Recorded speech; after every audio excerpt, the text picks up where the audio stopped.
Yeah, waiting on you. Maybe now. Yeah. Howdy, folks. Howdy, Hello. folks. Happy Tuesday. Yes. All right. There we are. Happy Tuesday. You can just push it away. Oh, that's Happy Tuesday. dangerous. I hope you're doing well today. Welcome to Maverick Workshop. I got a little nice shine on my noggin there. Weird. It's because of these lights, I think. But it's also the camera. So a combination of the two. But just got a new table workbench thing. So hopefully my metal lathe won't just wobble around the whole time when I'm trying to do some stuff that kind of messes with the videoing element of it. It's much better. So yeah, this is a, if you're wondering, it is a Vevor Tough Tool half price. So it's a good deal on a table. And these are actually the tables that the parachute packers used to use, except they were much longer and there were a whole bunch of them stacked together. So it's really neat. Kind of a little bit of a swing back to the past. Yeah. Anyway. Had my dad here yesterday. He was helping me out with a lot of these things. But yeah, I'm going to give you to Abby, and then I got to reposition that camera just a little bit so I can empty out Morty's sack. I don't know that a camera loves the fact that the light is over there and like the camera's way over there. Well, I think that might be part of it. Hey Navish, how are you doing? Hello. Okay. Anyways, I'm Abby, John's wife. I do all of our blank making here and also all of the finishing of our pins and stuff. What's up? John is moving the camera, so sorry for the shaky, wiggly earthquake going on. Like he said yesterday, he set up a new table here. Huh? I was looking on the frame. It's kind of like crooked, but it is good as far as meeting center. It is not focused. There, now it's working on it. It's good, very centered. Both? Hi, Megan. Hey, Megan! So, yeah, he moved a bunch of stuff around in the workshop again and got his new table set up. He was building it out here with his dad. Today, he is working on turning Ariel diamond painting pens for this week. They are her classic colors. Very fun. Yes. This one or the big one? Yeah. He's got to clean out the dust collection because it gets full. It gets full of noodles, as we call them, or swarf if you're fancier and don't want to call them noodles.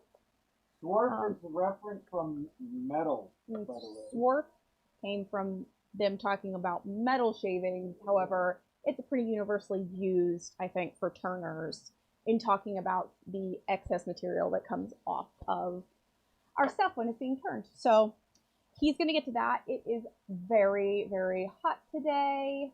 Will you hand me my phone so I can translate Megan's stuff? Yeah.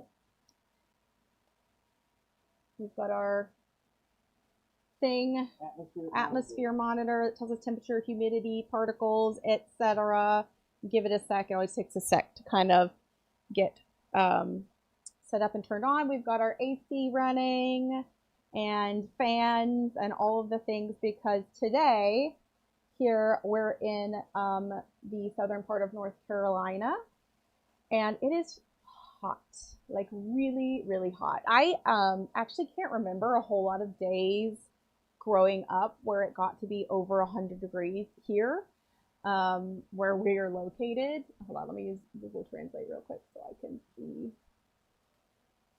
Let's see, select text. Translate, there we go. What is, let's see it again. We're good, how are you? I'm sorry, I'm trying to use the Google Translate on the comments, but it's not a super clear thing. Sorry, we only speak English. But yeah, anyways, southern part of North Carolina.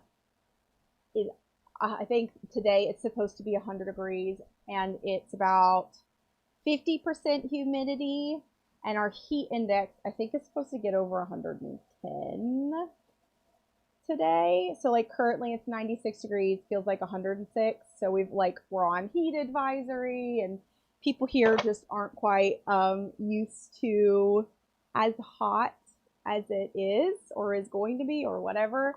Yeah, it's pretty gross. And because we work in our garage workshop here, it is not climate controlled like on its own.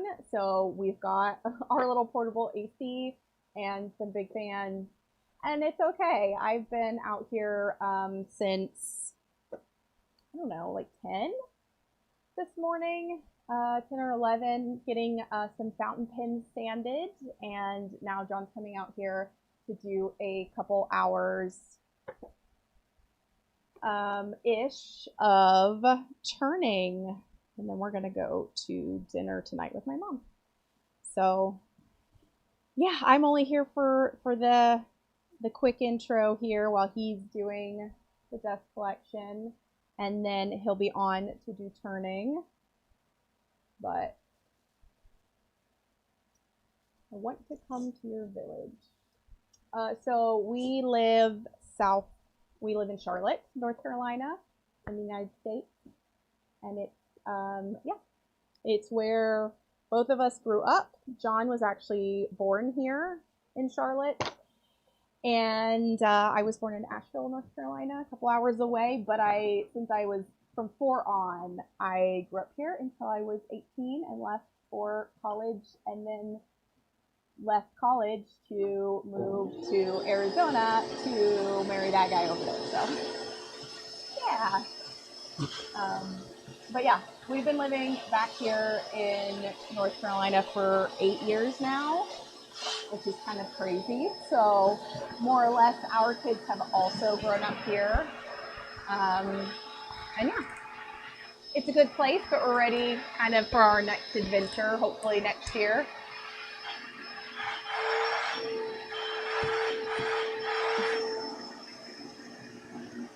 Sorry, the vacuum's loud. He's vacuuming the suction. Turn the vacuum off. He's vacuuming the dust collection bag thing because it is like a fabricy material, like that collects all the stuff on the inside. So the outside of it also gets stuff stuck to it. It actually enhances its filtration. Because it packs in all the pores more. So if we got a new filter, it would actually suck better until it filled like the pores of the fabric with dust.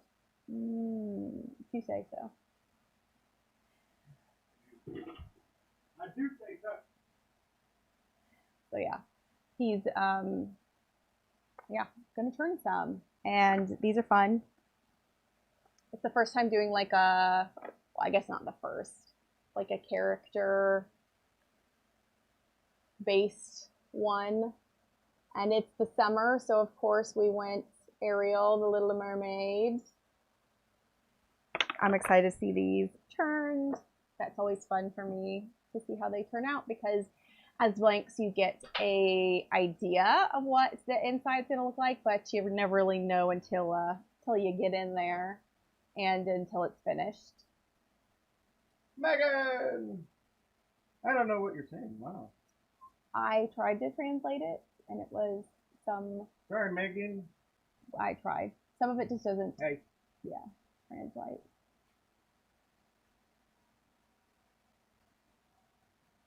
You ready? Okay. Almost ready?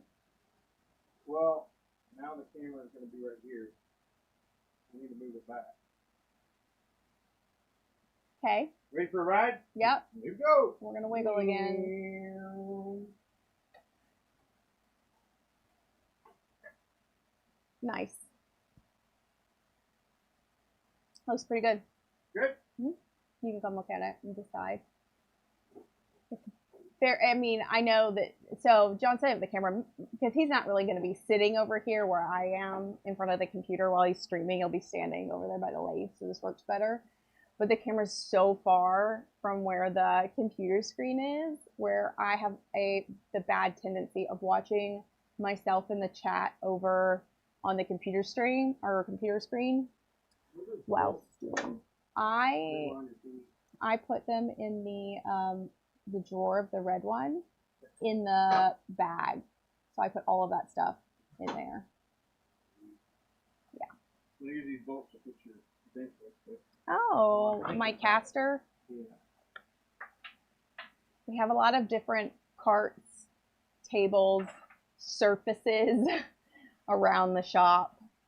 John's fixing a caster on my, it's my sanding cart / staging cart kind of thing. Oh, excuse me. Oh, we had a rough night last night. Man, I don't know that I've had that rough of a night since the kids were like babies or really sick or something. Because our kids they're 10 and 12 now. So they're not exactly babies anymore. But we have 2 dogs. One's a Weimaraner and one is a German short-haired pointer. And they got into something. We don't know what, but they both spent the entire night barfing everywhere. So no one got very much sleep. Seems like they're feeling better today, though. But anyways, our thing finally caught up. Oh, I don't even know if you can read that. Okay, so there you go. So it's 87 in the shop here with our AC blasting and the other thing, 55% humidity. Oop. And then we've got VOCs, which is next to nothing.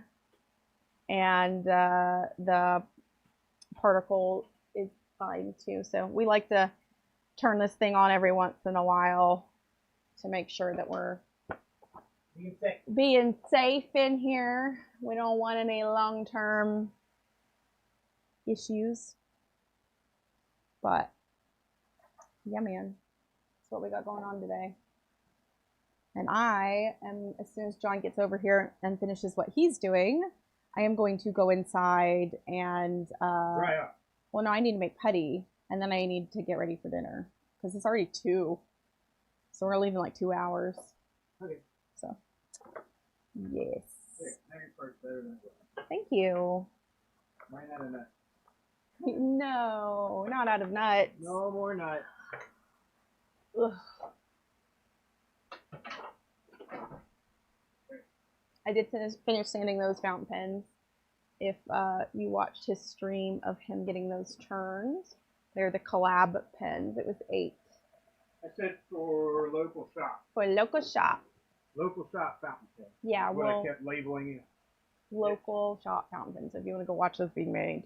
John did make all of the lives public after we did some reading and realizing how YouTube counts like watch time and stuff. Yeah. You ready, spaghetti? Got water? No. You should get water. It's hot. You're doing good work. Oh, thank you. The pens turned out really good. I'm very happy with them.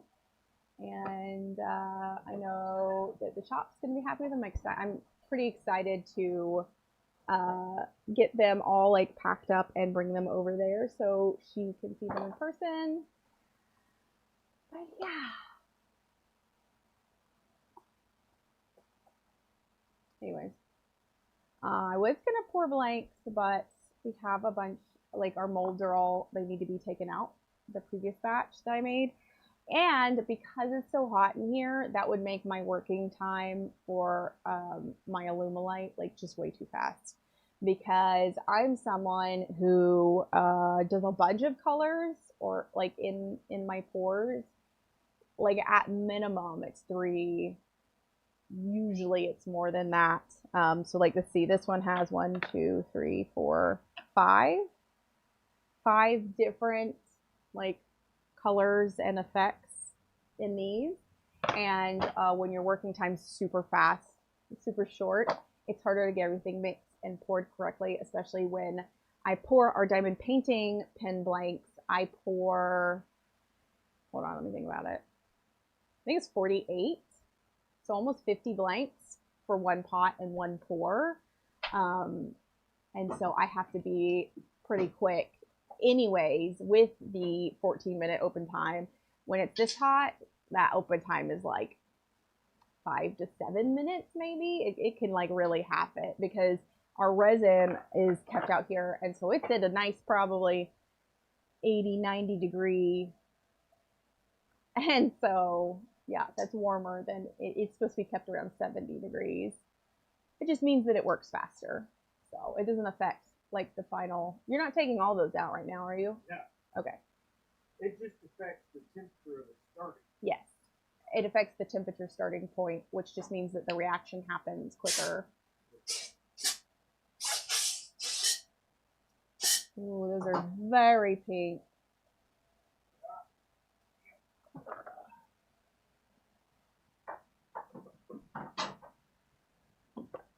You want them? Yeah.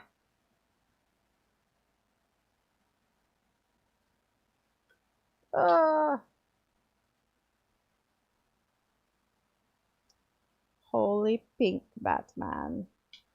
Yeah, so these are the ones that John was just pulling out. Just extracted. Yeah, but like that and this. Look. Yeah, that's all right. Is We'll it? figure it out. You think so? Okay. Colors are cool. I'm hoping we won't have to trim them much because it should be right at the bottom or right at the top and not much anywhere else. I'll just find out. We might have slightly short regulars for that week, which is fine. Handmade. Small batch.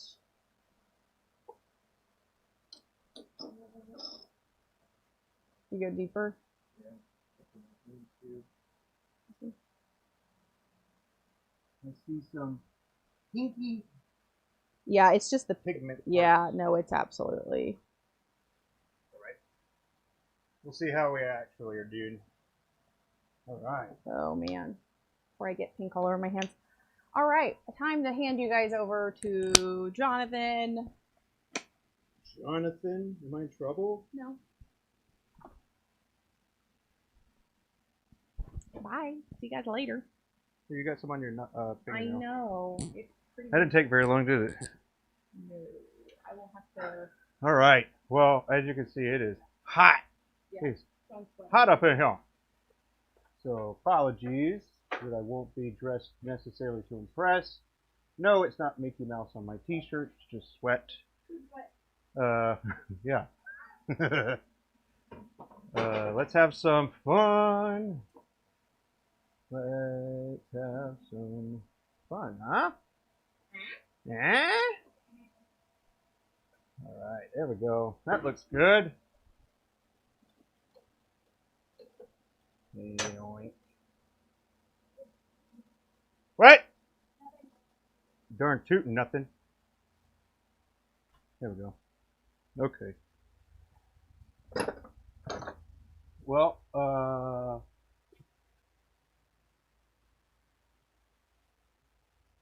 welcome to Maverick Workshop. I'm John, your host.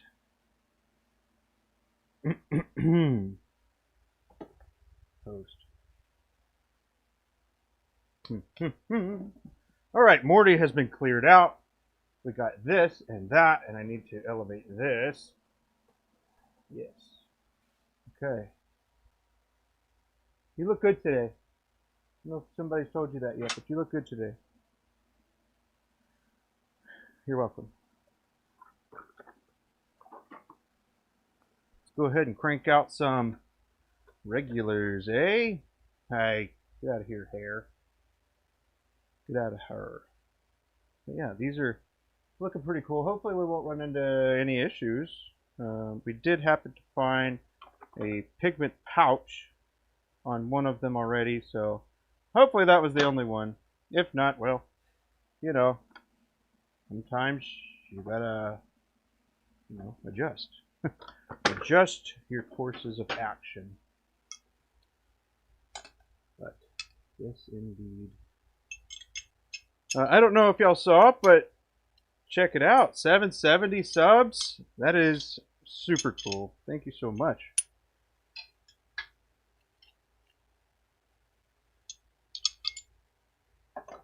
Oh shoot, what are you doing over here?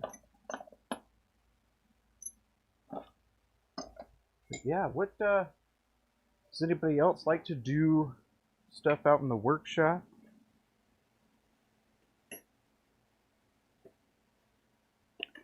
Put that away, that away, that away.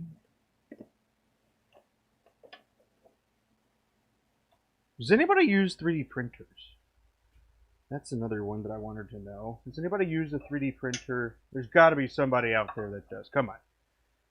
Some people use 3D printers. I know it. Whether you use it as like a supplement or project or primary or secondary, supplemental, whatever. Somebody uses one. And I'm interested to know what a good one would be to start off with. I had an Ender 3 before, and then I upgraded the bed to glass, which was not an upgrade at all. So in effect, I ruined it. So I gave it to somebody else that was more savvy with those types of things. So I guess it kind of goes without saying that I'm going to need something that's a little simpler. You know, I know a lot of them nowadays are also quite user-friendly anyway, so that's pretty cool. Whew. I got a hat on because it's summer. Shave my head. I don't know. That's what I'm saying. I'm sticking to it. That's what I'm saying. I'm sticking to it. Yes. Hey, Brian. How you doing, man? Hadn't seen you in a little bit. Wait a second. You use a 3D printer, don't you?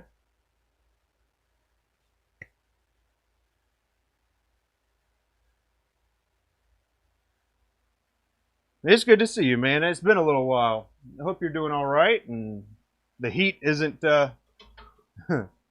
fatiguing you too much. Summer haircut? Yeah, something like that. More like Great Clips had an hour to 2 hour wait. 2 hour wait. And I was like, no, man, I ain't into that. So I asked Abby to cut my hair, and she was like, no, I'm not going to do that. And then my 10-year-old said that she would. So I was like, oh, heck yeah. So my 10-year-old cut my hair.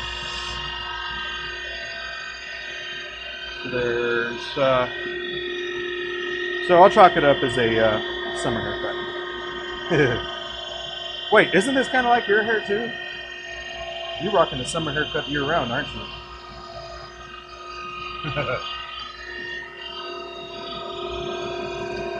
Still giving you shout outs all the time with the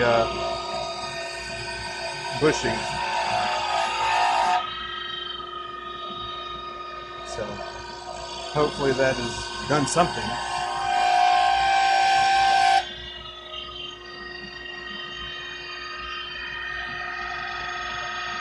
Yeah, you cut your hair like that all the time. Yeah, that's what I thought.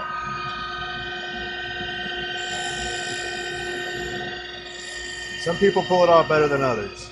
You do a little better job than I do.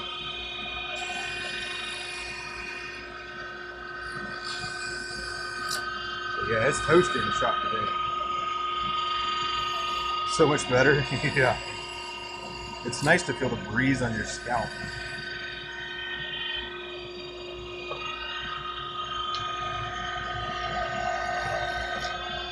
I've had my dad coming to the shop lately. It's pretty cool. He's been coming like once or twice a week.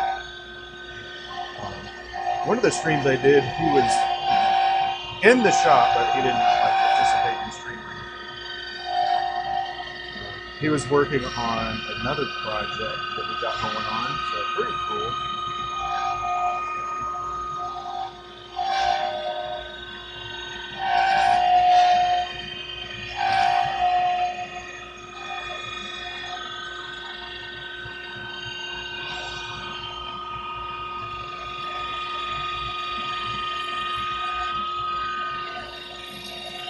Yeah, I think Abby is Getting really close to this. Oh yeah, she's already done. She's done with sanding all the pins to the local place that we were working with. And it seemed like a while that I've been working on it. But... What? You bought a CNC ladle? What kind? What kind did you end up getting, man? Tell me the deets. It was yesterday or the day before. No, it was the day before.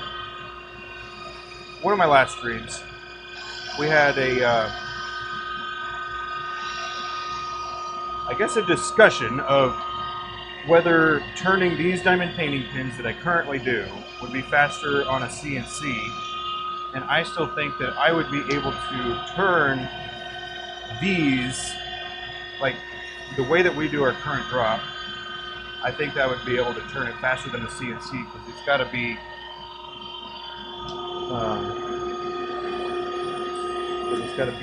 what is it? Like programmed for each and every one, and you have to load the material. Dude, a Tormach 15L? Right on.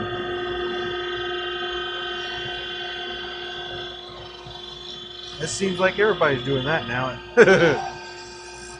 That's awesome. You got to play with it a bit? Was it in vicinity of 10?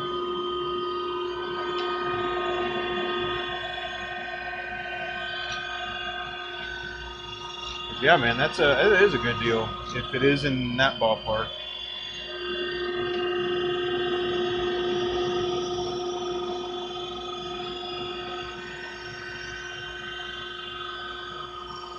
And you already know what you're doing too, so that's pretty convenient.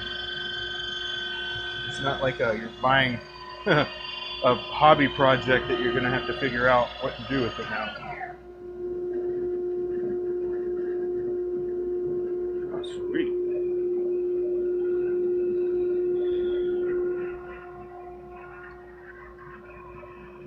Is the Tormach an auto feeding? Does it have auto feed capability? Or is that only Swiss lathes? What? Dude, that's awesome. Well, let me know when you're open for some designs that you want to go in together with.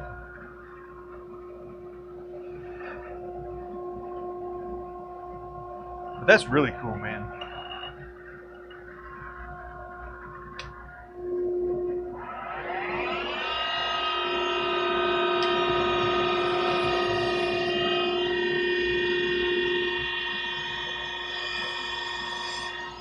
Dedicated bushing lathe. Oh, is that what the Tormach is for you? It's going to be your dedicated bushing lathe.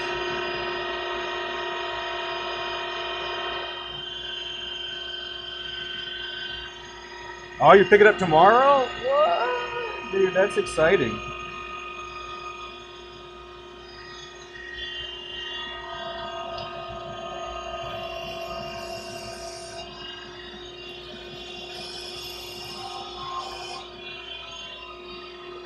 How far do you have to go to get it?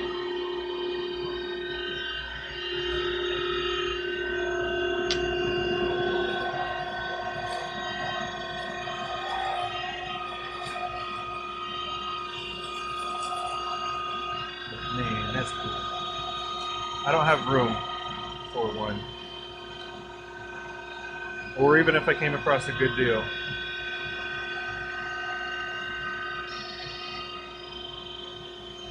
But eventually, possibly.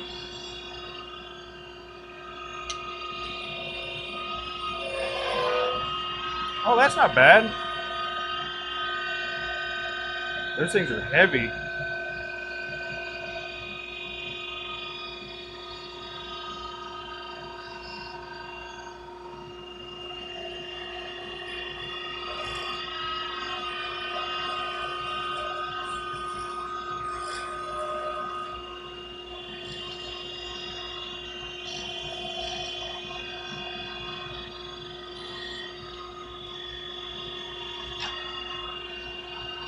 Man, that'd be cool.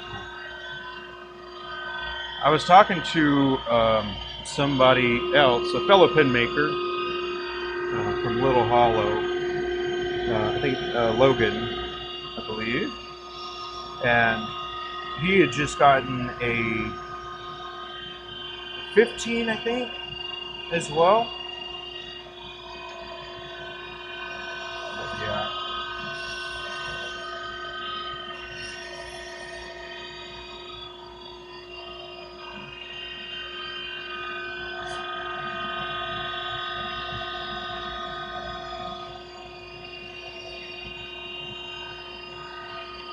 Is the bushings ramping up for you, man? Is that why too?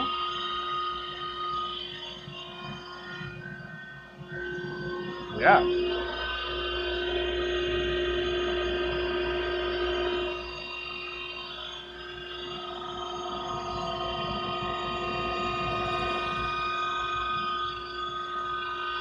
That'd be cool.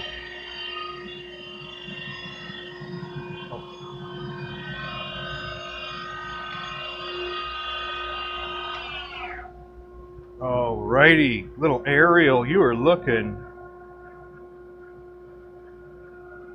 not much into redheads, but it might change.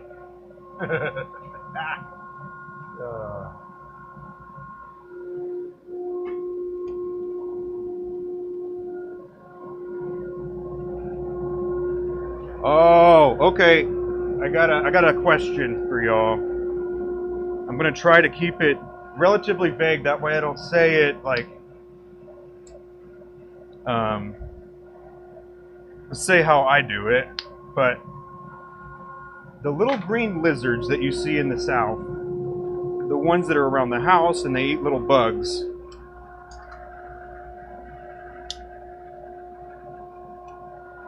What are they called? Or what do you call them? So I called them anoles when I was growing up, but I heard somebody else call them anoles or anoles or whatever. Emmett, what's up? How you doing? Or Emmett. Is it Emmett or Emmett? That would be two M's, wouldn't it? Yeah, now you can up your game? Good.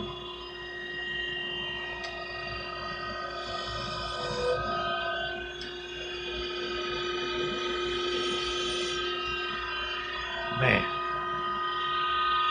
Well, which direction you gonna up it, man? I got some stuff that would be great. I'd buy at least a set.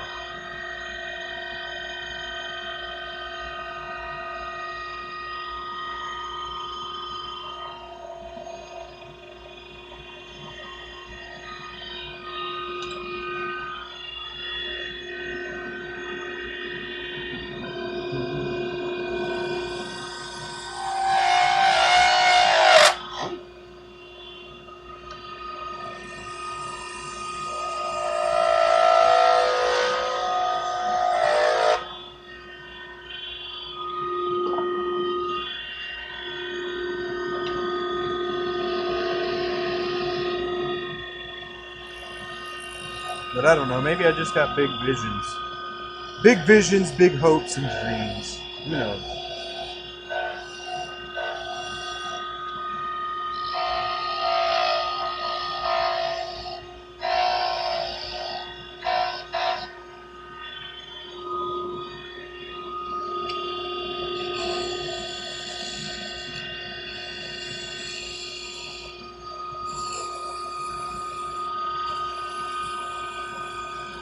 Oh, Abby did also mention that she's going to make plates to sell, bespoke rods specifically. So that'll be pretty cool, throwing their hat in the ring in that. We used to sell them, but then we stopped for a while.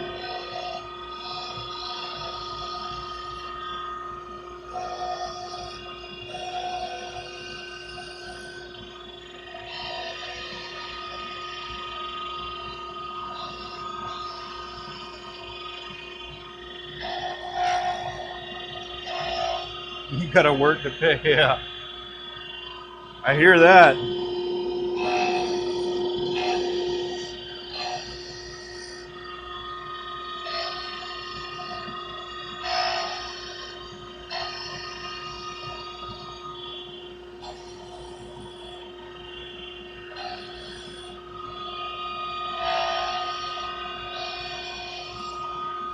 I don't know if I should say it, but this lathe right here has turned well over what I paid for it. Definitely made more money using it than it cost me to get it.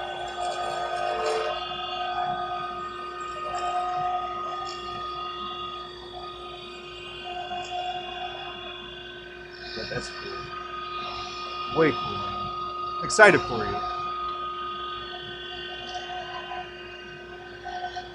Are you going to be keeping it on the down low that you got it, or you're going to advertise and do some, I guess, other types of work?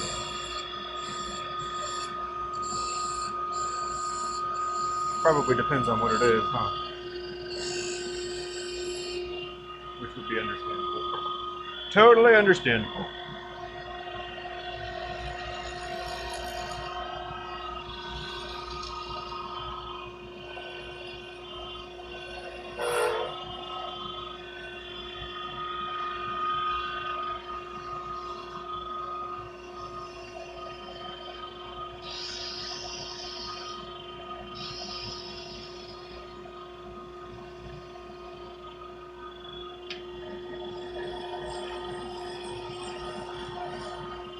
No big secret. Right on.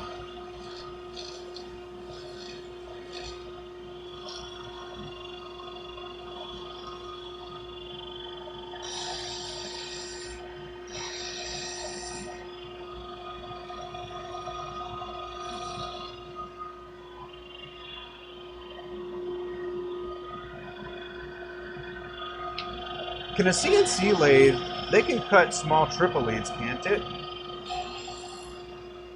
You let everybody know? Shout it from the rooftops. Yeah, man. That's awesome.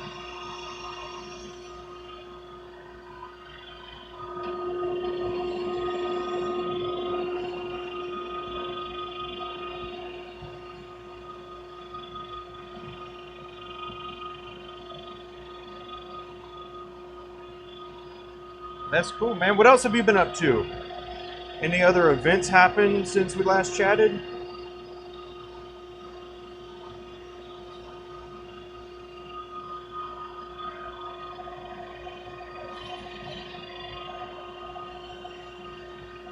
The Atlanta Pin Show, I think, was since we last chatted. And then, oh, here's the pins from that Abby was working on.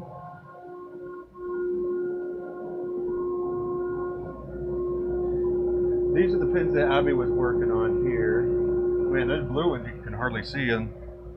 And I got them a little dusty from cleaning my dust collection, so we'll have to, they still got to be clean and washed to get the polish off, but yeah, these are awesome. You have a few things in the work, couple wanting to make products for them? Heck yeah, dude.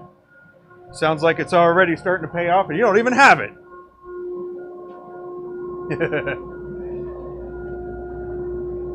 That's because people know you're good. Do good work, man.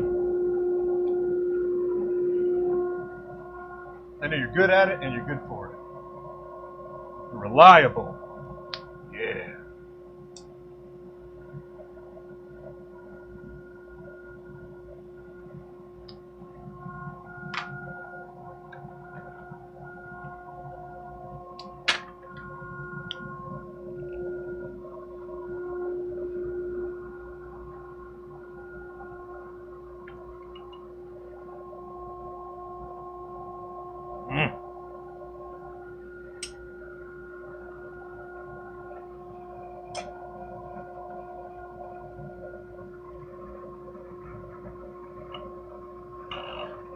Yes. Now, can a CNC turn the shapes that I just did? Can it do that really well? Like, how long do you think it would take to cut one of those? No worries, no worries. The part's running in the machine.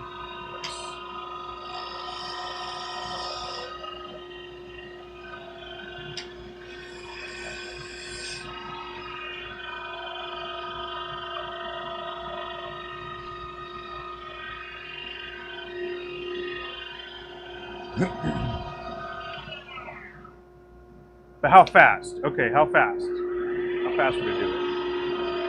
And if it was able to cut that shape, these shapes, would it be able to sand it? Because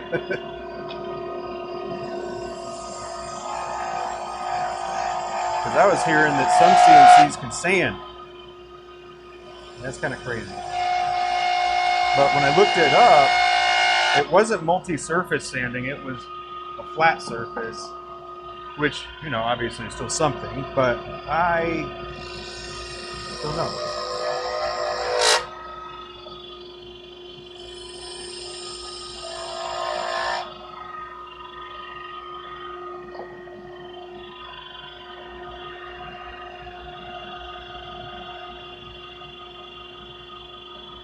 Yeah. Yeah, and see the consistency element of it, while I have specific shapes that I do, it really does kind of take away the handmade part of it, doesn't it? Even though it was designed by me, I don't know.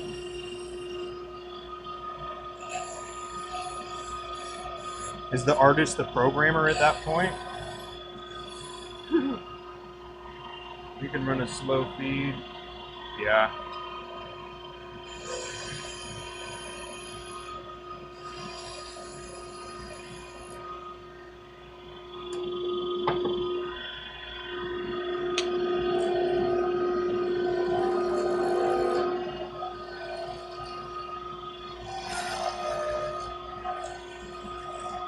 I don't know. It might be something that I pursue a little later. I have a college that's like 5 minutes from my house that has a machining program, and I thought about going to do it.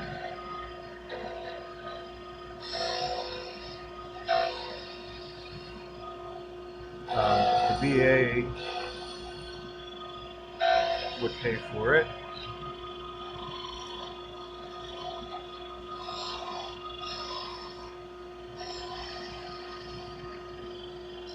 But it's done, I think, in like 6 months or something. And you do manual first, and then you move to like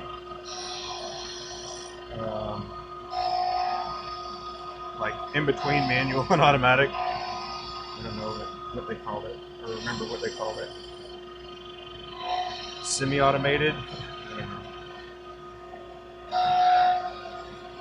But yeah, it was pretty cool going around the shop and seeing the stuff that they had.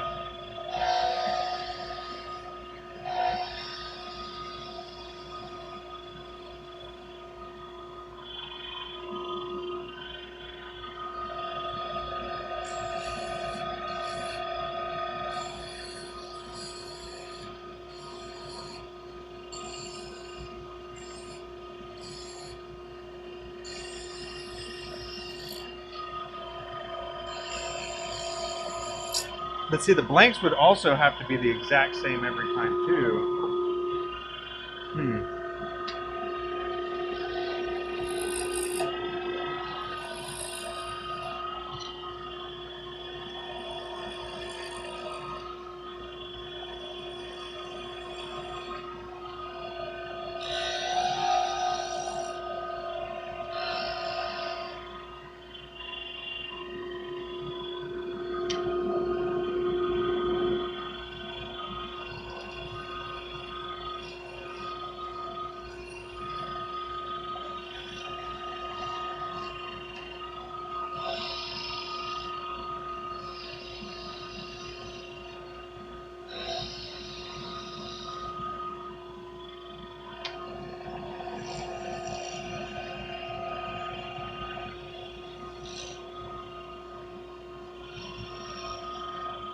All right, I got a question. Is CNC made handmade?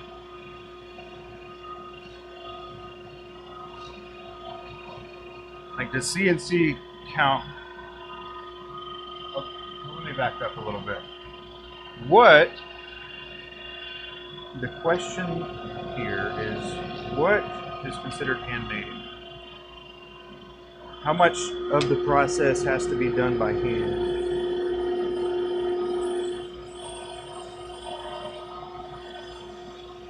Because I have to use machines still as well. It's interesting to kind of think about where the line is for handmade versus like production made, or obviously it's not injection molded or anything like that, but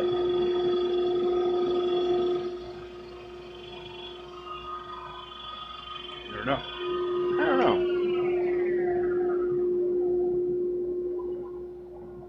Because I think running a machine is like a whole different art in itself.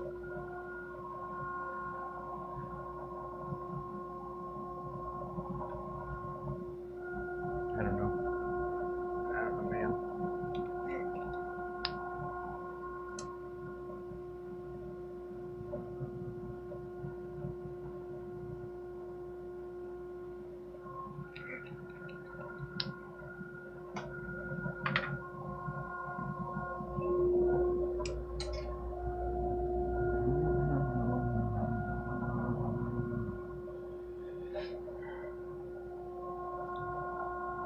But yeah, I did have a pretty decent conversation with Ben Lawrence, and I think Vinny even popped in a little bit and talked about how CNC is great, but it's not quite handmade. Because in some cases you still have to sand it, and you still gotta do all the other stuff.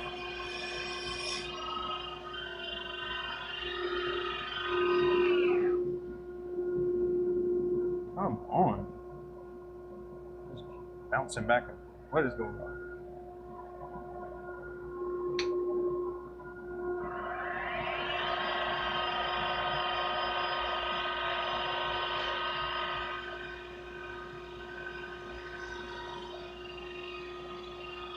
But yeah.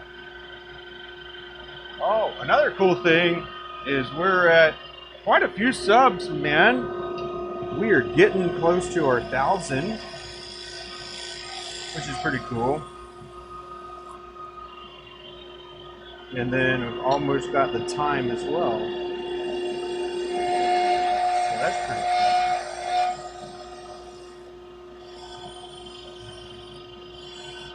cool. Maybe a YouTube promotions in the near future for yours truly.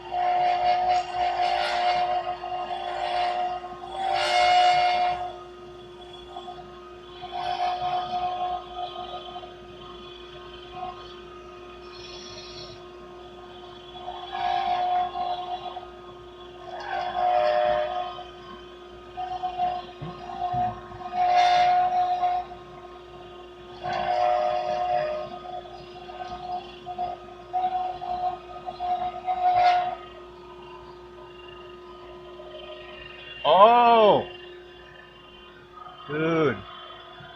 Let me show you this.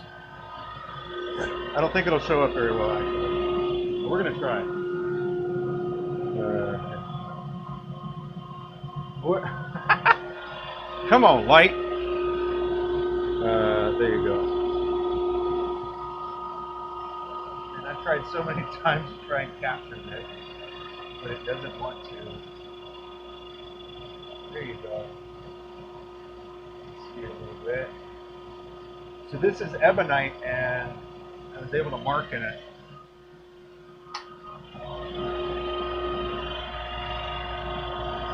So I was thinking, it's just like a stamp, right? Kinda.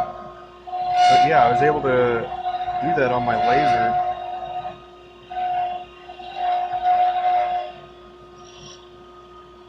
So I was pretty excited. I realized I could do that. And now I just got to figure out the best way to do it. Because I'd like to put that on an upcoming project.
Last night was not a good night of sleep.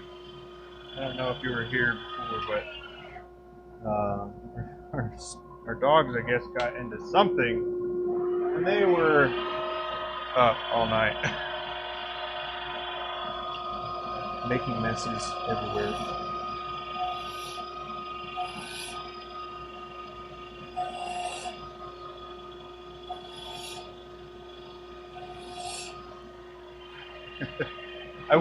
I went upstairs, and my dog Luna, the Weimaraner, she was up there as well, and then she started doing her little gagging rat rat rat kind of thing, and then I'm like, I hop out of bed, I try to open the door and get down the stairs quickly so she can go outside, but you know, poor decisions were made, and she threw up like down the stairs. Yeah. Pretty sad. Pitiful. And a mess, damn it.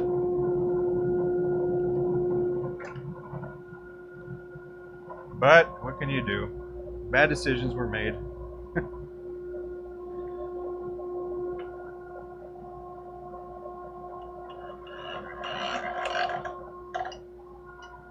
So that was unfortunate. But she looks like she's doing better, so pretty glad about that. I also stand by Weimaraners have lead stomachs. I had a Weimaraner growing up, and she ate like a whole box of Samoas. But she was fine. You know, her body rejected it, and I guess that's the nice way to say it. Yeah, her body rejected it, and then she was fine.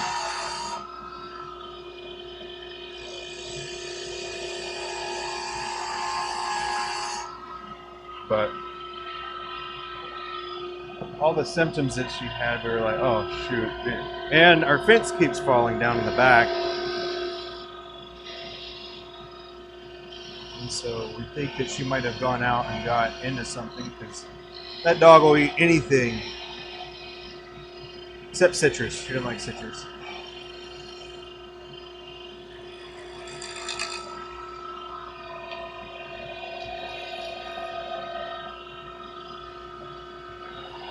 we were thinking kind of the worst, I guess. That she got into something that was going to be rough. We were hopeful that it was not.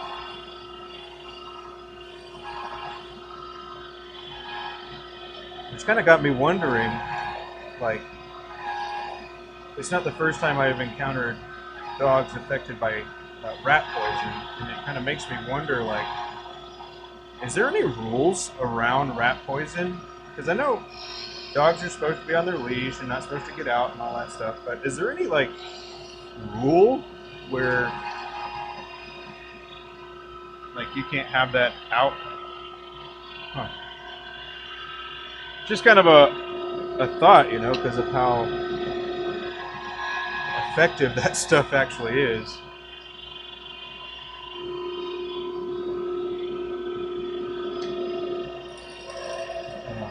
Because growing up, we had a few dogs that got into that, unfortunately.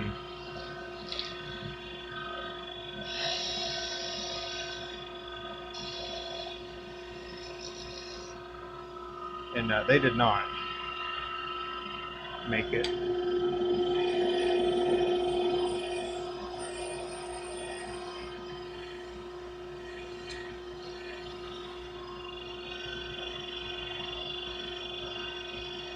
I don't know. I don't know what the actual rule is about it. I haven't used it. I use like mouse traps, but I haven't used a chemical like that for animals, at least.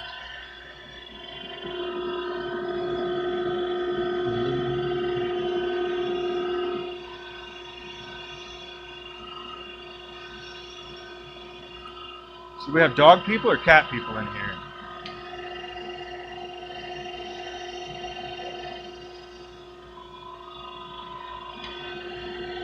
I'm an animal person myself, but I think my life is better having a dog in it.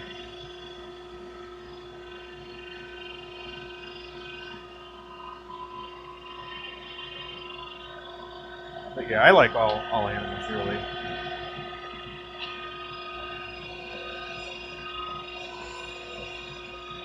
Although I think orcas are probably the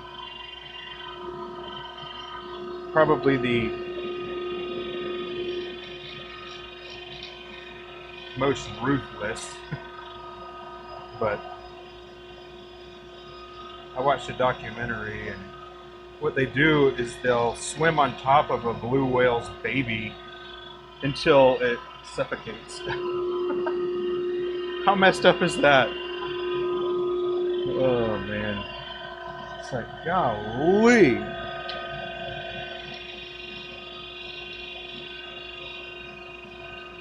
Pretty brutal. Oh, and that America's show with narrated by Tom Hanks. That's a pretty good one too, if you like nature documentaries.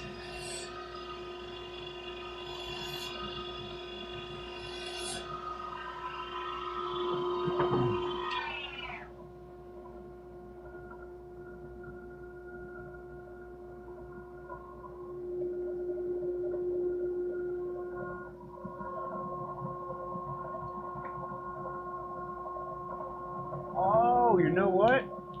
Here's another cool thing that I did the other day on stream. I meant to like actually cut that out and make a video on it, but I made a let me see, is it still in here?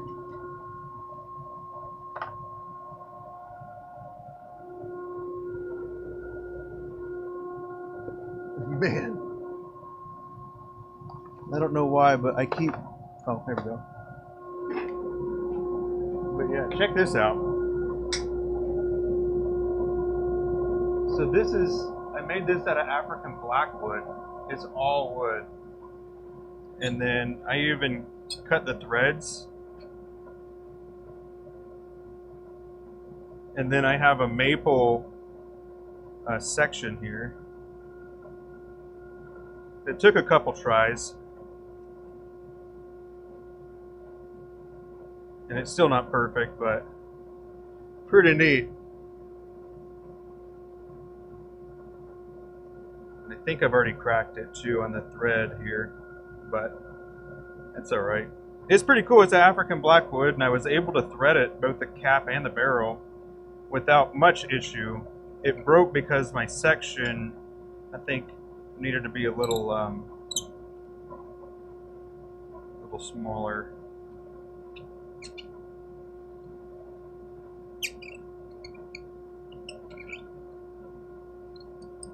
Oh, there we go. But yeah, pretty cool.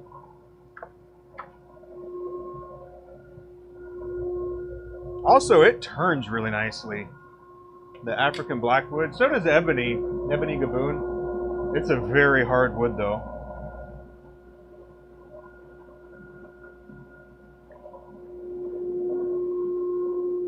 So I need to figure out a little bit of a repair on that for the tenon.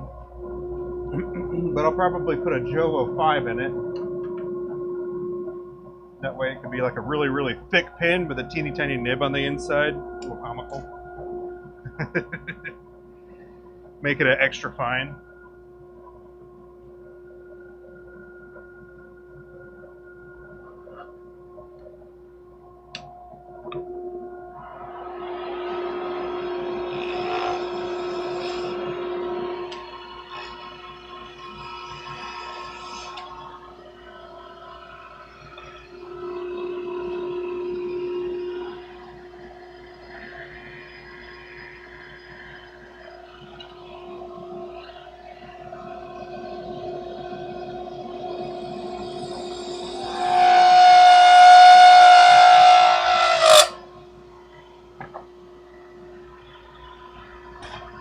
You.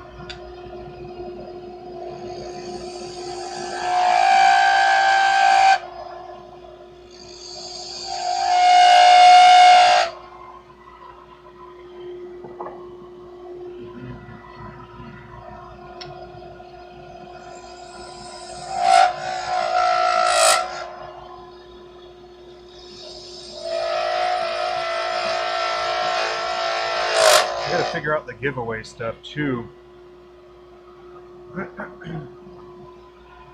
So Abby and I, we both got to be on the same page of it, so.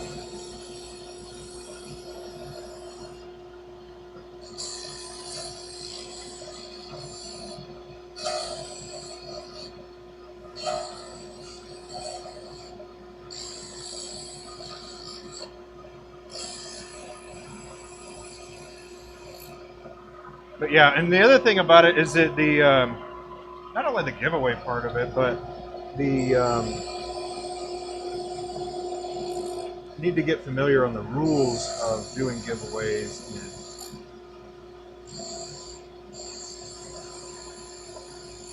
When it comes to things like this, we're kind of rule followers, you know, we're not a bunch of cowboys.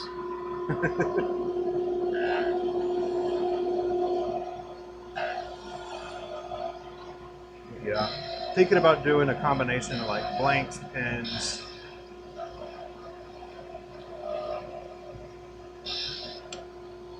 maybe tools, I don't know.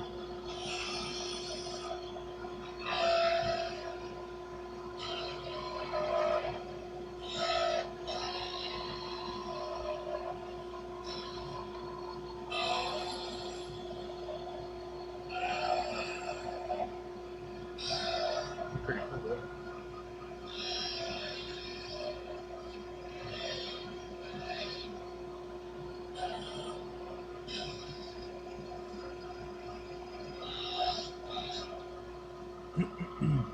Oh, let's see. I did a cherry pin, diamond painting pin the other day too. Yeah, I did a captive ring on it. Looked pretty cool.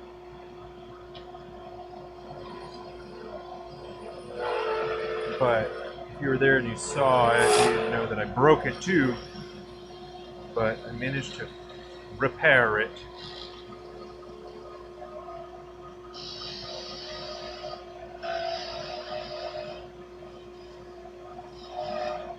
It still looks pretty good. Doesn't look bad. Yeah, that kind of made me want to turn some more wood, see if people were interested in some wood as well.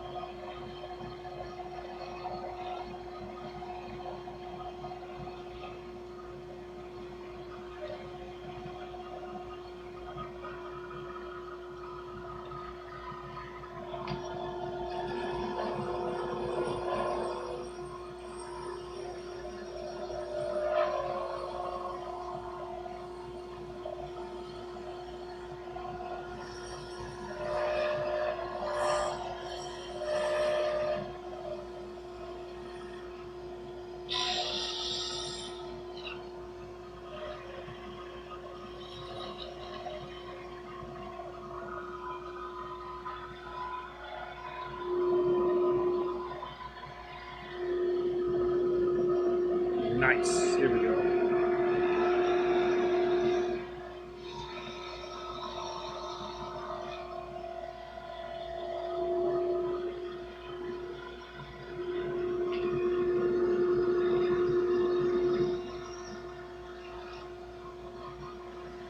Hope everybody's having a good day. Welcome to Maverick Workshop. Right now I am turning diamond painting pins.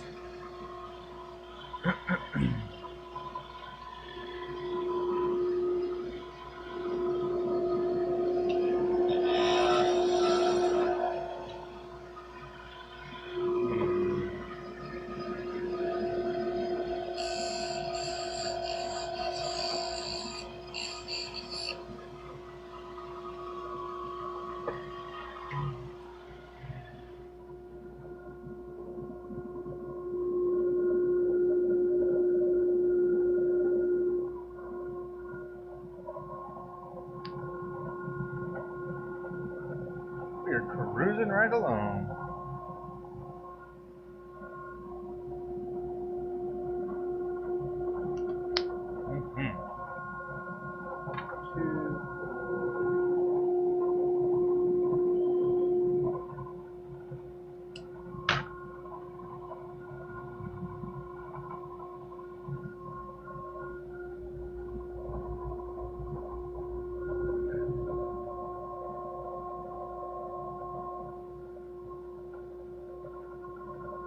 Uh-oh. This was going to need to be an asymmetrical one here. That's all right. That's all right. Let's hydrate right quick.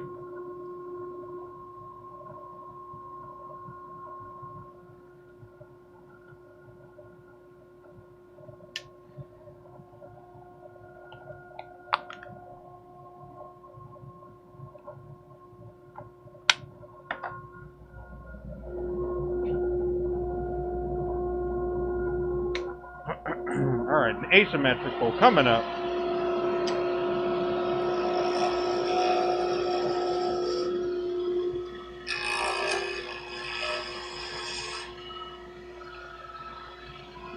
Okay, so this is actually one of my favorite ones to do. So this is an asymmetrical, but we're going to make it, this side is going to be a thicker grip, or the grip portion is going to be further back. And this one's going to be a little closer, and it's going to obviously be tapered a bit too. So we're going to look good. This one reminds me of a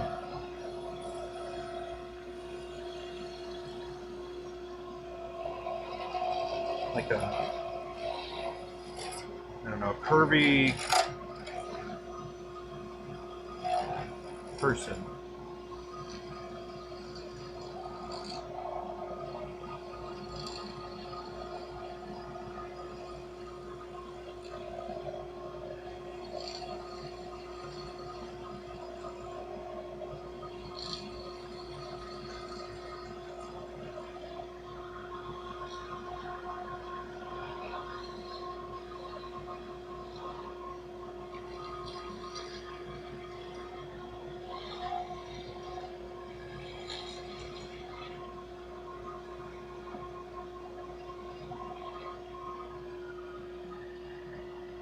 So what's the latest and greatest going on?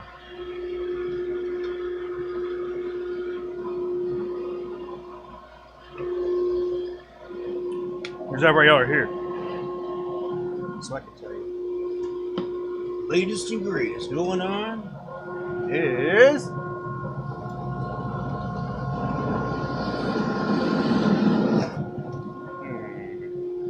My dad's working in the shop with me a little bit. That's pretty cool. I am teaching him some of the different things that I do. So that's pretty cool.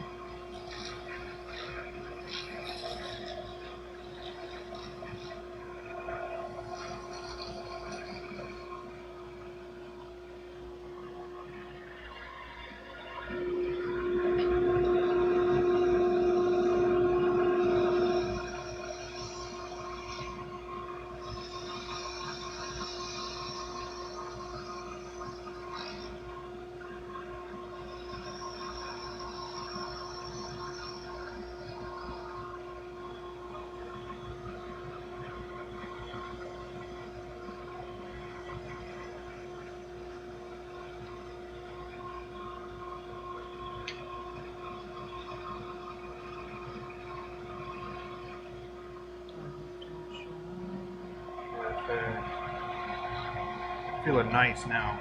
See, doesn't it look a little bit more like a fish, or like this is the head, and then the shoulders, and the torso, and then it goes down to like some legs, and then you got big feet. At least that's what I see.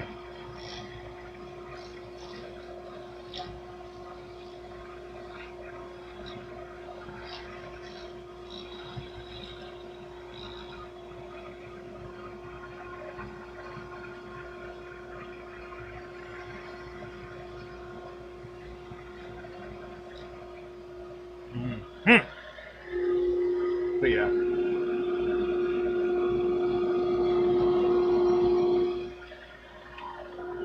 So head, and then chest area, and then legs. Yeah.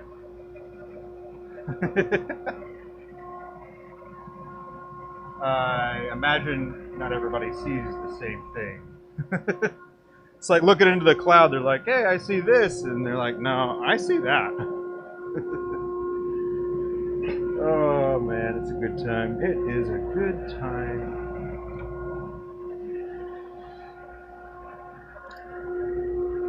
Oh, man, yeah, that captive ring. Gotta go get it. Gotta show yous.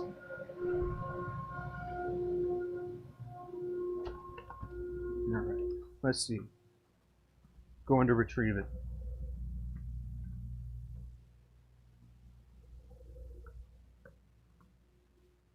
Oh man, yeah. All right, now when you see this, just remember I primarily turn with carbide, but I used a skew for all of this except for the ring parting part. This is entirely wood. Ring, I broke it right there, and is it there, or well, you can only see one spot where it broke, I guess. Oh, there you go, right there and right there, but we managed to repair it good enough.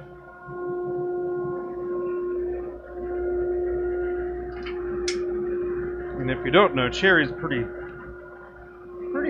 soft, I would say. But it sands really nicely, and so it's got that good what's it called? The Jinka hardness scale. That is the wood hardness scale. But I don't remember the number.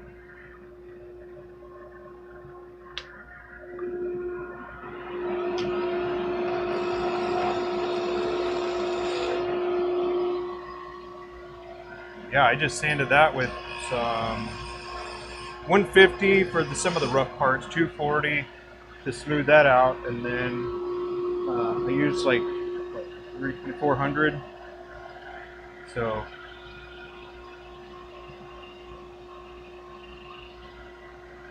Let's see.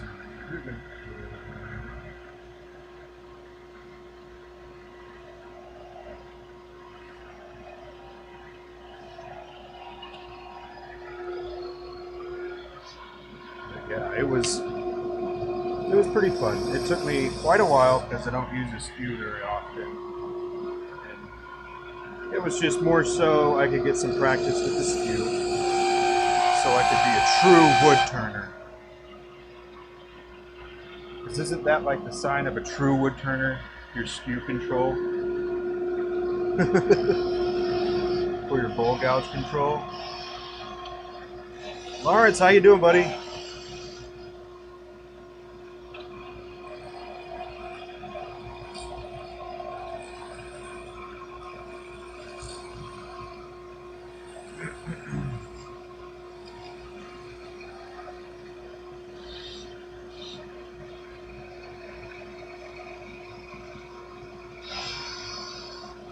Yesterday was the day, man. So I rearranged the shop a bit more. I got a new table because the one that I was using was super wobbly, and so I got another one and moved the wiggly one somewhere else. So I used yesterday getting that set up, and then my dad was there to help out, and also we made some good progress. Ooh, dude. So these cherry blossoms that we're working on these are going to be one of our show pins. Whoop! One of our show pins here. We got them all done up. So these are all ready to be like drilled the rest of the way, and then I got to shape them. But yeah, that's the cherry blossom that I was working on yesterday. So we made good progress on that.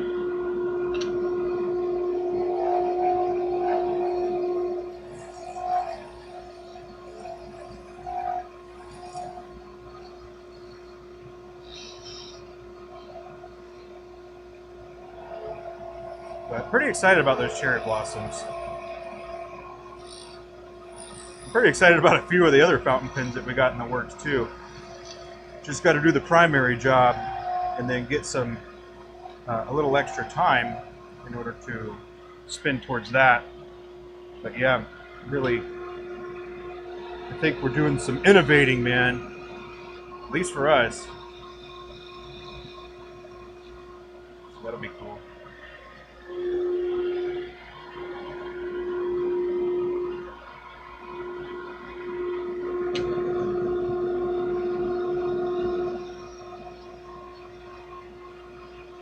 Oh, Lawrence,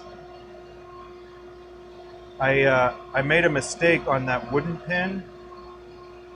I didn't want to talk about it at the time. I was pretty mad, but I have to make another section for it, and then I've got to do, or I'm going to do a different type of nib in it. But yeah, I kind of bowload that. Whoops.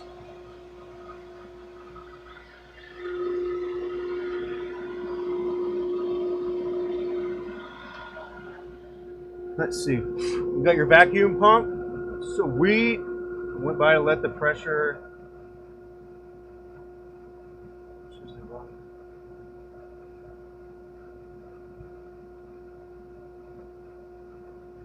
Uh-oh. So you got it and broke it immediately. Is that what you're telling me?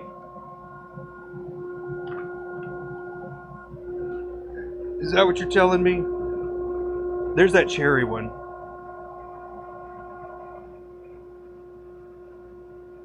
That was not intentional. That wasn't intentional. I mean, totally. It was my artistic creativity that put it there.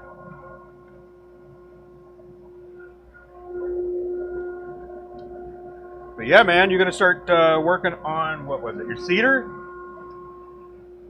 I'll stabilize some cedar.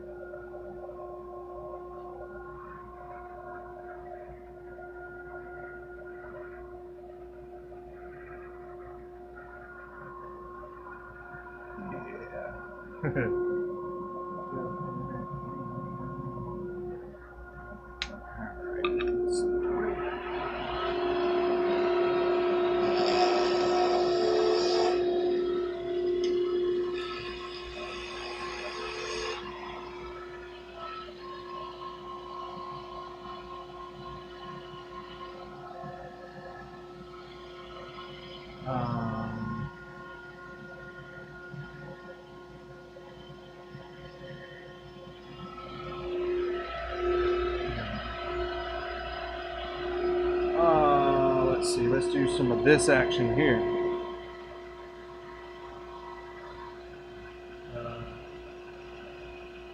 Righty.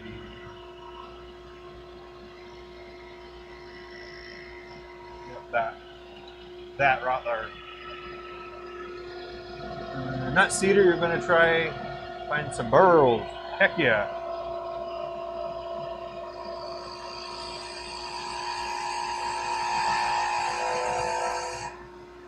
I'm gonna go big. I hear you.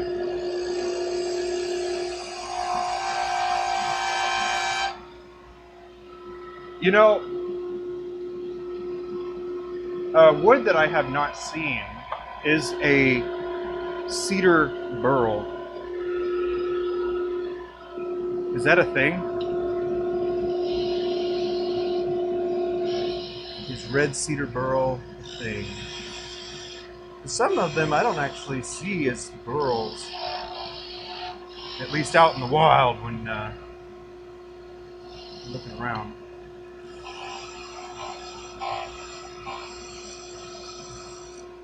Oh, you too? Woke up from a nap, didn't get much sleep. Dang, man. Sorry to hear that. We definitely didn't get spoiled with our sleep either. Our dogs got into something and they were outside. Felt like half the night.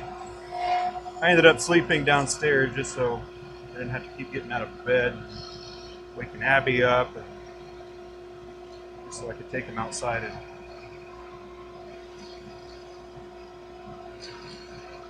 yeah. I guess that's what I get for trying to go to bed at like midnight.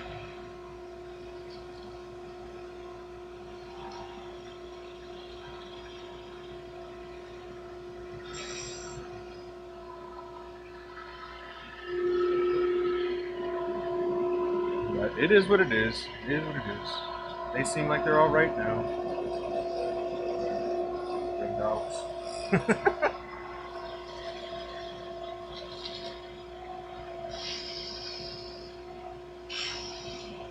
All right, Lawrence, is it a knoll or is it a noli? Like for the little green lizards that are in the south all over the place. Is it a knoll or a noli? A noli is how I heard somebody pronounce it yesterday. I was like, what?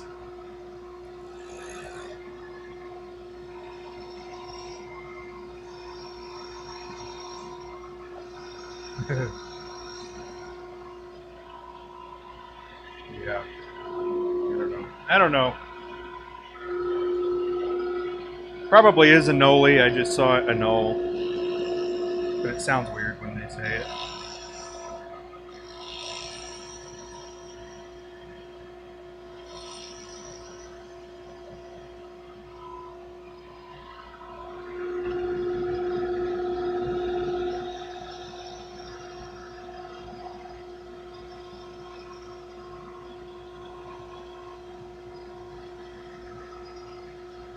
Yeah, man. Glad you're here. Glad you're here.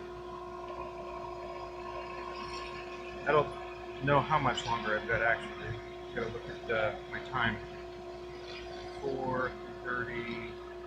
I'll be there at 5. So I'll probably need to bounce out in about an hour or so.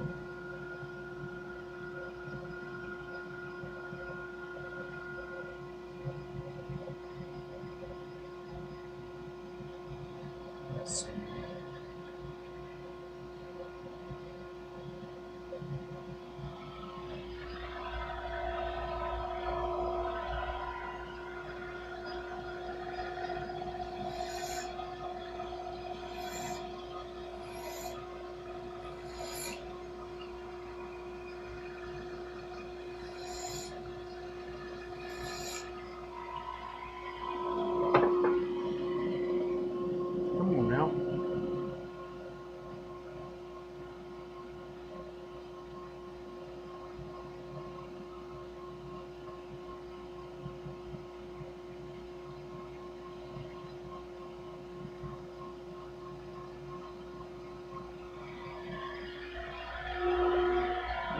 Alright, this one is done.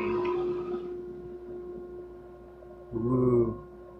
You see those fish scales in there? Alright, I'm just kidding. They're not actually fish scales.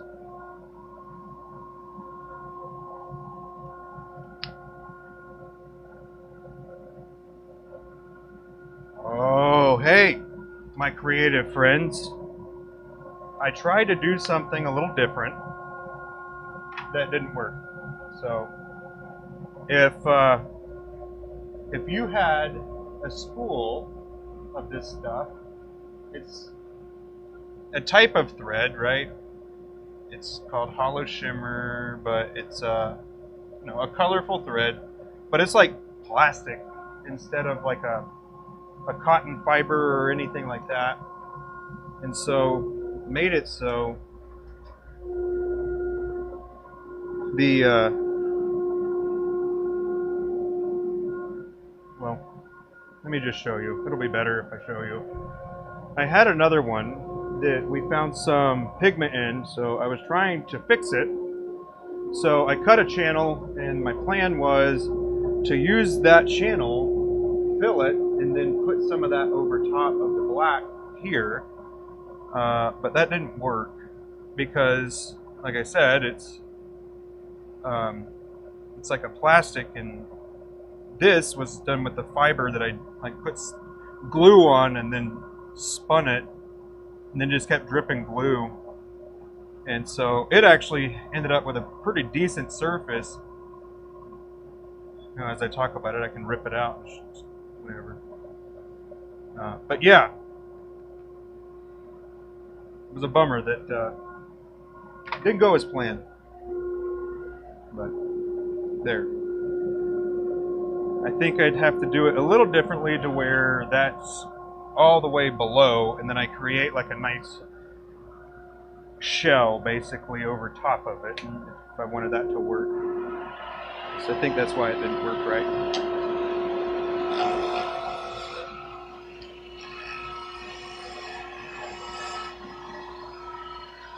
But it's a pretty cool idea still. I have a different kind that I can use that would probably work better because it is actually a fabric instead of plastic. Kind of like micarta. You can't really do stuff with like plastic, but with the fabric you can better.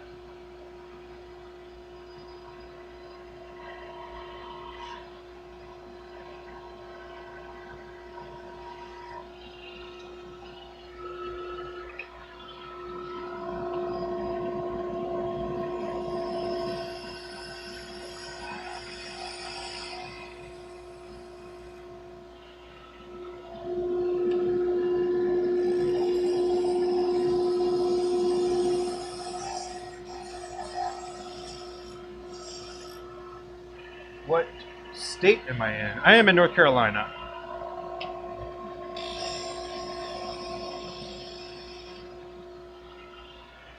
Yeah, North Carolina. For now, I don't know how long I'll be here.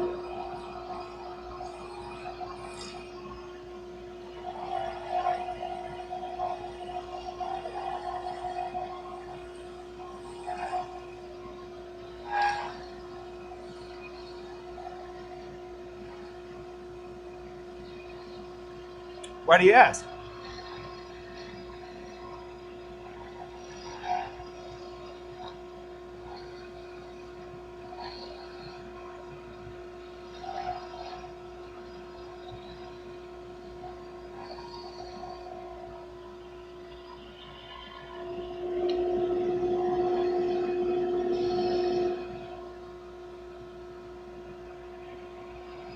California. No, sir.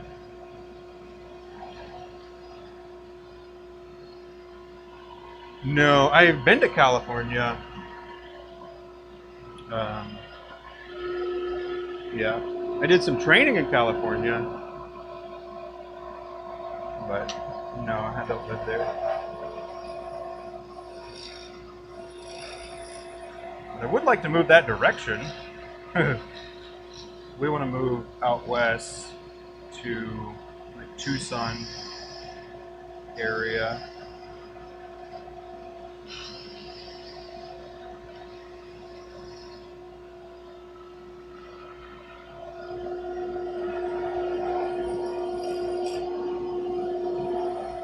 What's really funny is the people when when you mention that you want to move there, some people are like, before you move there, you should spend a summer there to see what it's like, because it is hot. Like, it's hot in North Carolina, especially with the humidity as well. But it is it's dry heat. But I like it. Used to live in Elizabeth City. Cool. Let's see. I don't know. I don't know if I've heard of that. Elizabeth City. I might have to. Was it nice there? What made you move?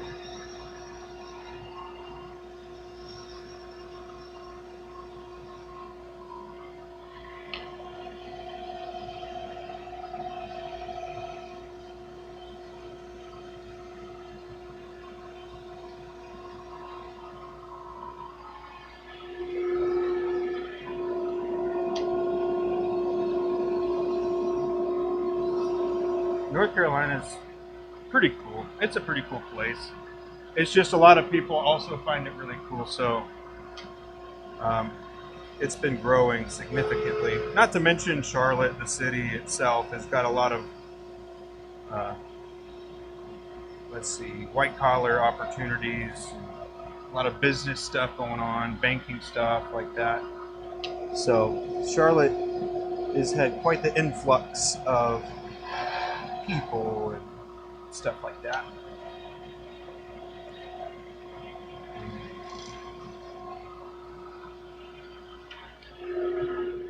But good place. You want to move to North Carolina, it's a good place. Some places are better than others, as with anywhere, but generally speaking, pretty good.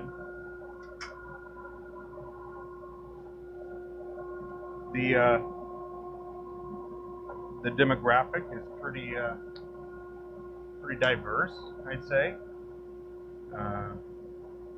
Pretty sure it's a purple state, if that's something that's important to you.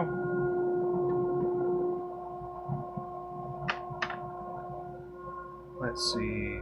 It's got the mountains, it's got the beaches, it's got... what else? It's got lakes, it's got a few lakes, actually. Well, not just Charlotte, but North Carolina in general. It's got great mountains, good beaches, and all those things are like, you know, between 2 and 3 hours away, so pretty conveniently located as well. So,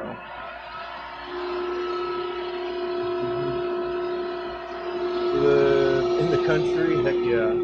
Your dad was in the Navy, worked out in Norfolk. That's right. Alrighty, and then you stayed there, never left after that. Ain't nothing wrong with that.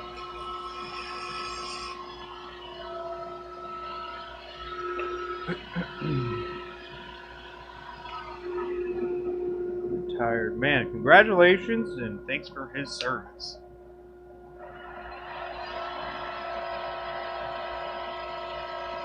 I didn't retire from the military.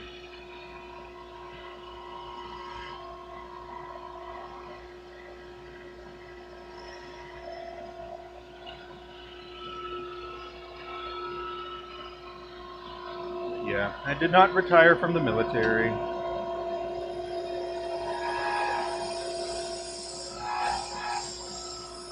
Sometimes I'm bummed, but on the other hand, I wouldn't have had the opportunities that I currently have. So it really is a trade-off all the time. I guess it's just the way it is.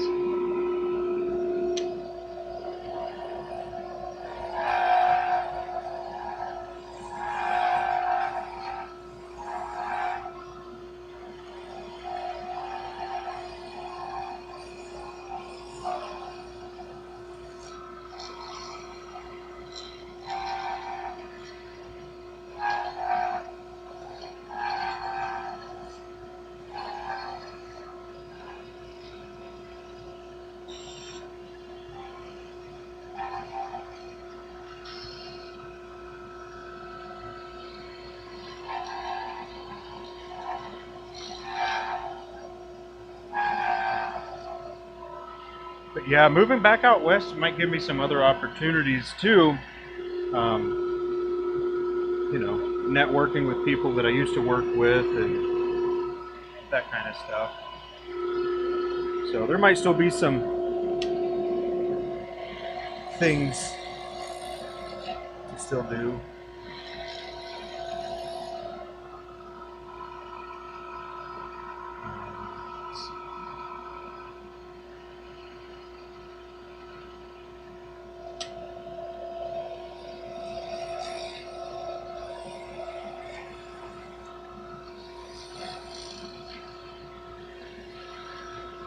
Yeah, man. What else you got planned for the your vacuum chamber? I don't even know what kind of wood you'd put in there.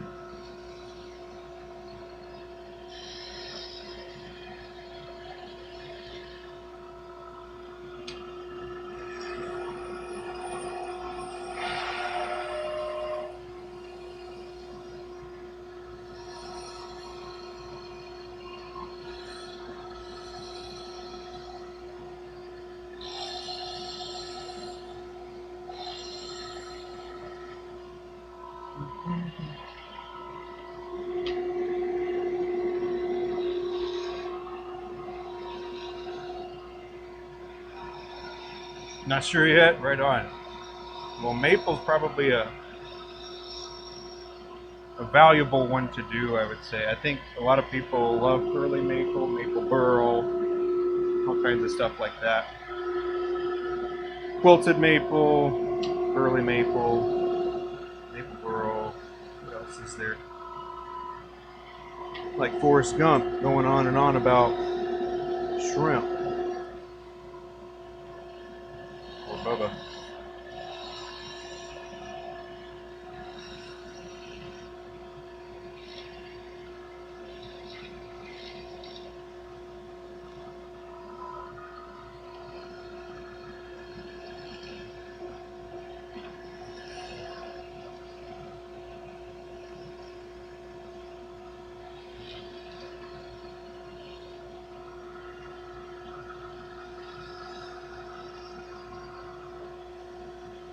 You know what's funny?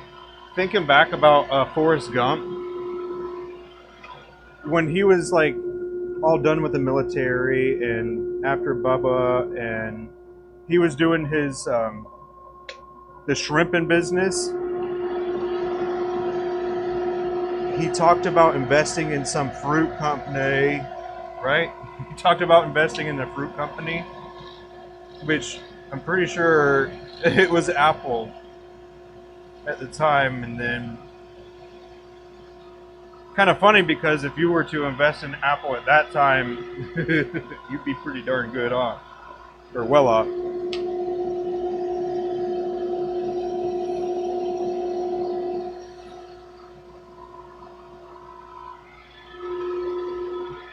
Kind of crazy. Let's see.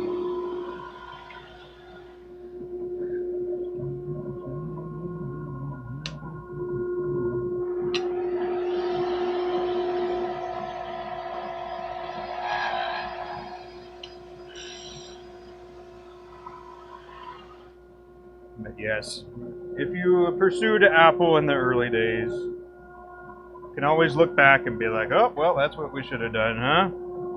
So, everybody just doing the best they can with the information they got.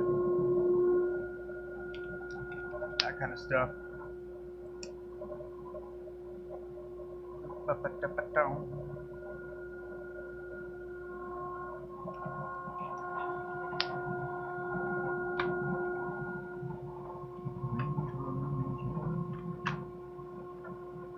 Alrighty, let's see, what are we doing?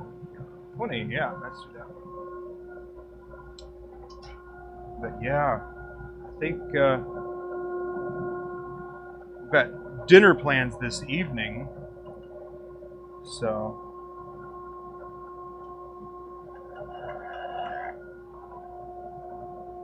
resin could be another rabbit hole. Yes, yes it is.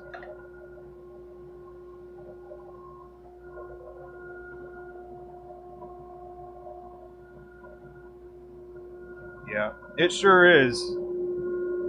Not to mention that there's so many different types of resin, and then different resins have different purposes, and some are better for other things than other things, and it definitely is a whole nother can of worms. So, yeah, 20.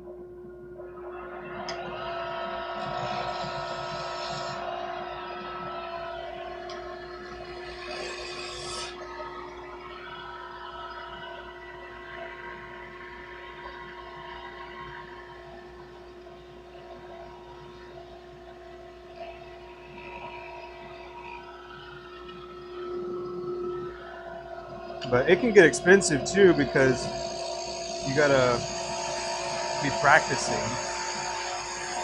But I will say one of the things that bothers me most about creators is that they're immediately trying to recoup the money that they spent. And so I guess the real part about that bothers me is that they're like, oh yeah, I use the same stuff that all these people do and make the same thing, and they haven't figured out color separation yet and those things. And so sometimes the blanks just look muddy and like sparkly, like a sparkly muddy. But yeah,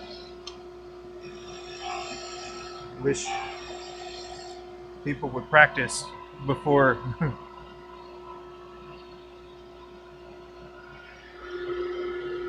getting all, I don't know. Yeah, I'd say that kind of thing bothers me a little bit.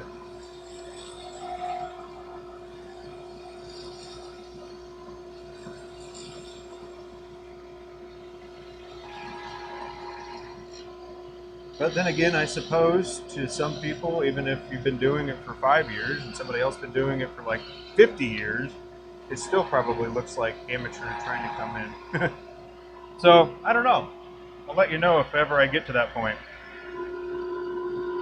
But somebody just picking up a hobby and then immediately trying to make money from it, it's like, come on, man. Or woman. I see both when I look around.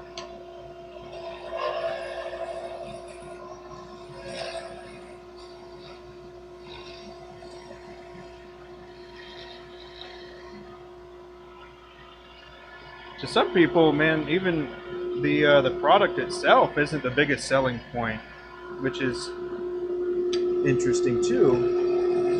Like the product obviously is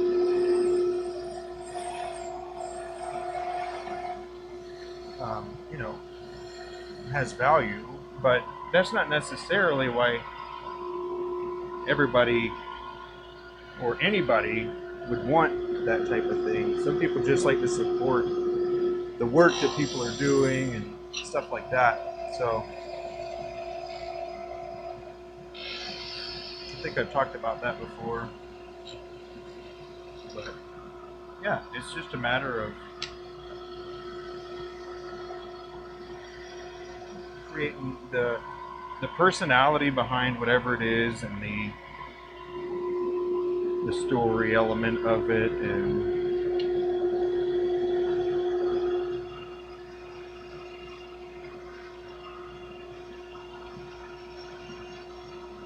I also think that some people have more of a natural knack for things, but I do think pretty much anything can be learned, provided there's enough time and focus on that particular thing.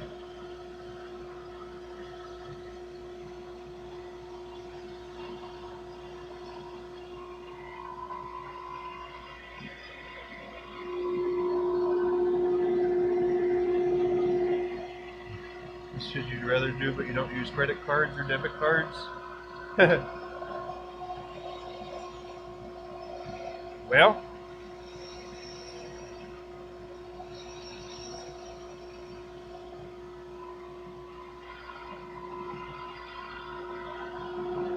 yeah, I could see that.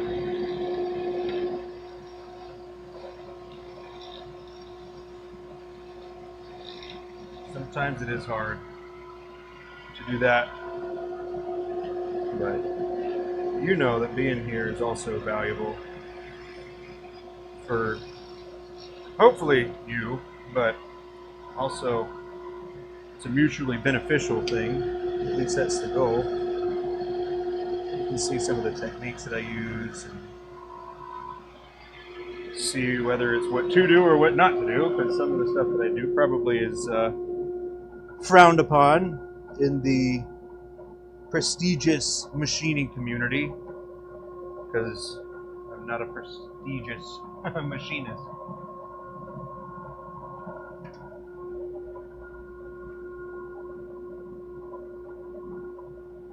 At least I wouldn't consider it that. Heck yeah. Well, it's good to have you, man. It is. You're a good vibe here.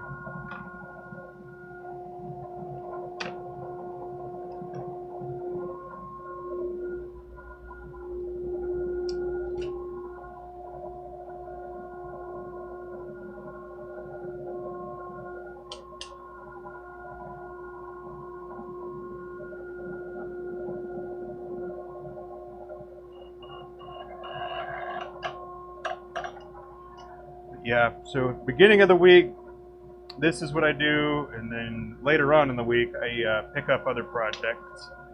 So, unless we're doing double batch, then it takes me longer into the week before I can actually get to anything. And then sometimes I can't get to anything other than this, because I do take one day off at least over the weekend.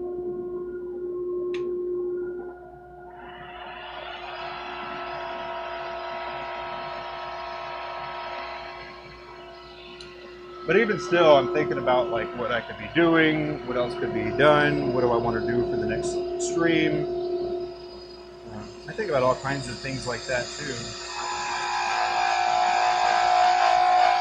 Like making that wooden fountain pen, that was a wing in it.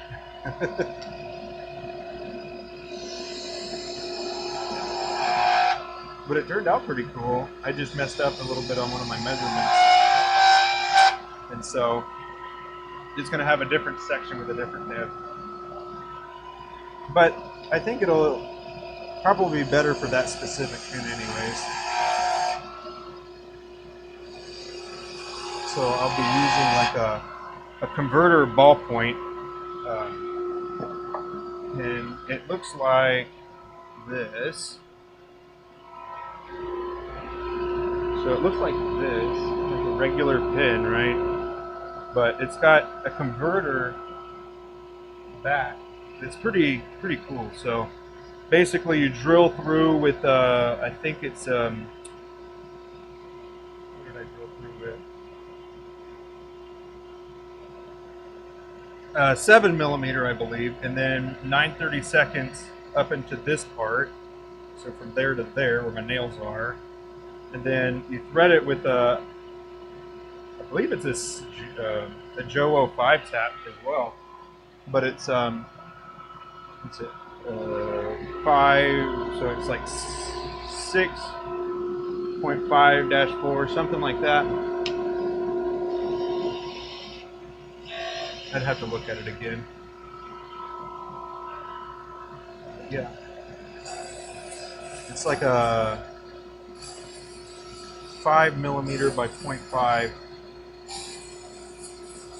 or 6 by, I don't know, something like that.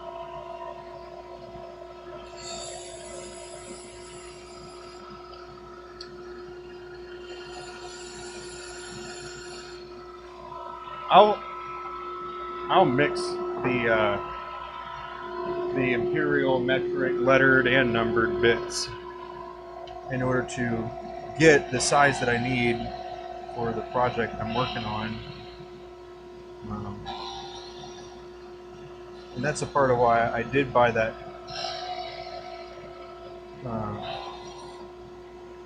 drill bit set that has everything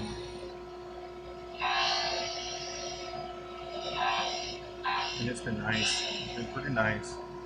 And so I use that as like to find the sizes that I need for the specific project I'm working on, and then I'll end up buying a drill bit that's for that, and then I'll put it together. So it's almost like having like a kit made up for the specific project. Like that's what this is here. Like I've got a couple of these boxes here. So like this is the tap and drill bit and everything for the Jovo 5, and this is the box for the nib holder, for the Diamond Art Club threads, the mechanical pencils, and then I've got another one with other projects. So I can just go to that box basically and then have a summary of what I found when I was making it in the first place, and then I'll be able to go from there. But it is kind of one of those things that might, you know, it takes a little extra like preparation and probably different maintenance type of stuff too. So you can have everything, and you know, obviously it costs a little bit of money too, but some of the drill bits are unusual as well. Hey Ivan, how you doing?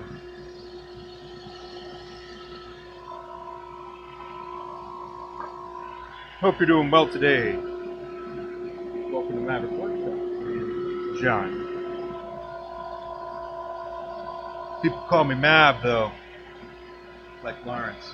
Lawrence calls me Mav. I dig it, so we're gonna go with it.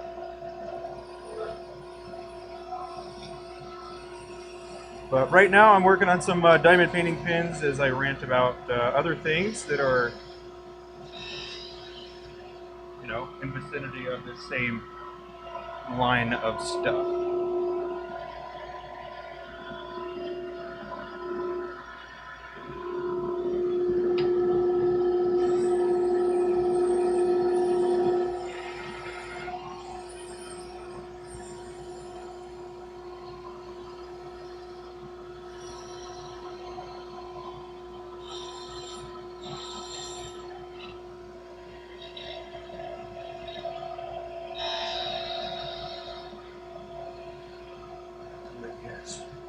It is a good day. What is today? Wednesday? Tuesday? Tuesday, right? Yeah.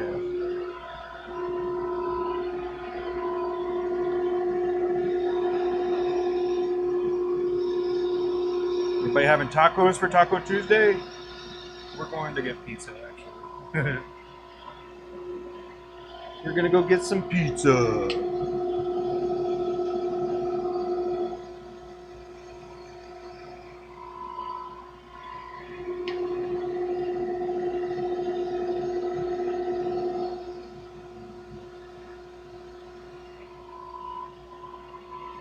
Oh, I don't know. Did Abby show you the blanks that would probably be the first ones to be for sale?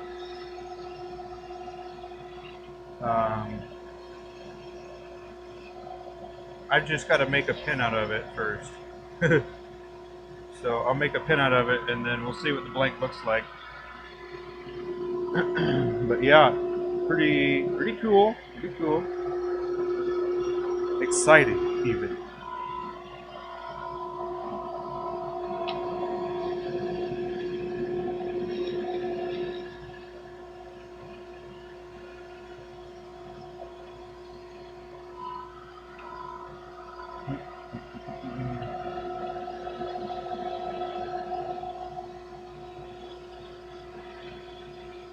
But yeah, these blanks look like this. Not this. But like this. This, yeah. 3's good, huh? So it's like little bit of orange, pink, white, purple, and then it's quite transparent in some areas as well, where it kind of looks like a Jolly Rancher. So, looking pretty cool. So I'll get one of those, and I'll turn one of those into a pen. That way people can see what it is going to look like.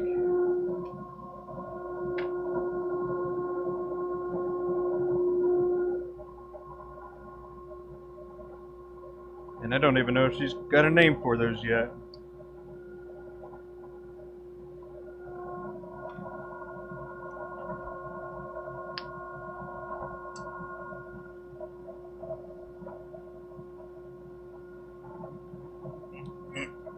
Let's see, what time is it? Okay,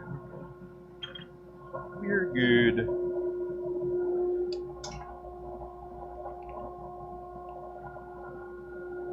Yeah, those flakes would be pretty cool.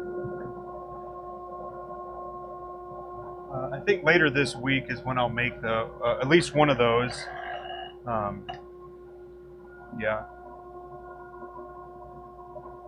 make at least one of those, and who knows? Maybe I'll even finish it. I don't know.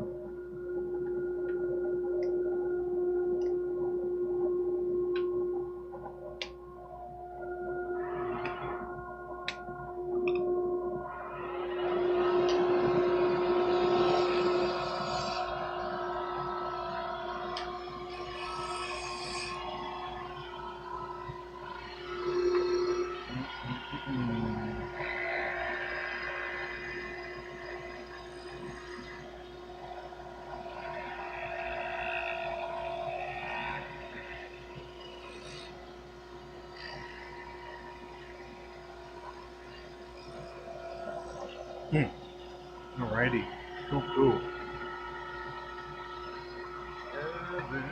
770.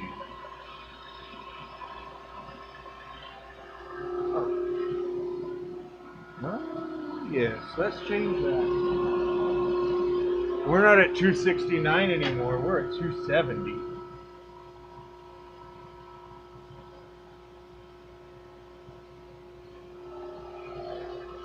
Yes. All right, 7. Oh, need a blue.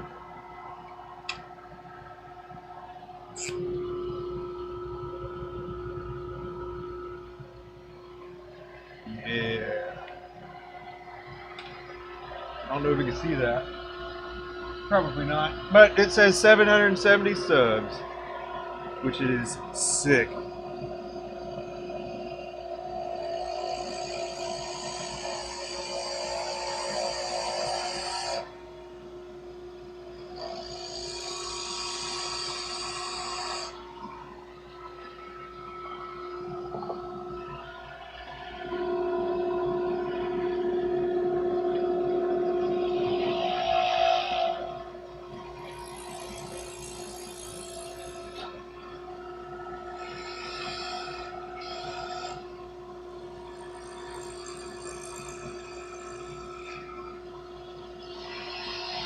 Yeah, last night, man, it was not a good night of sleep.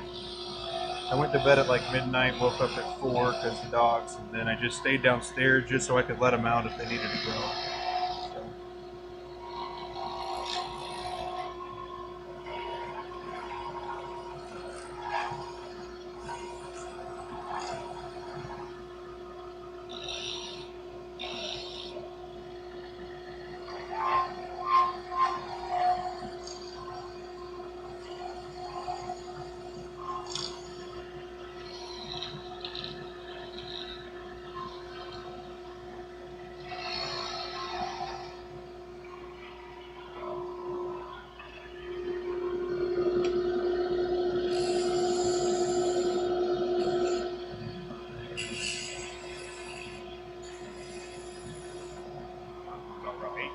As good as the other one.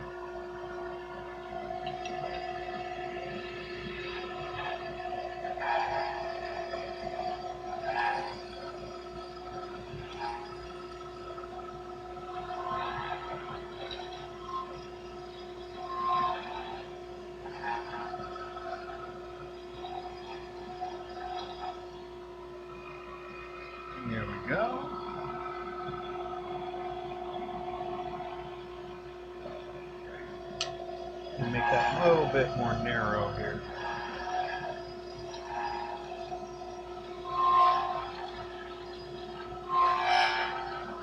There we go.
Would y'all want that top camera view closer in the future? I know my dust collection is a little annoying, but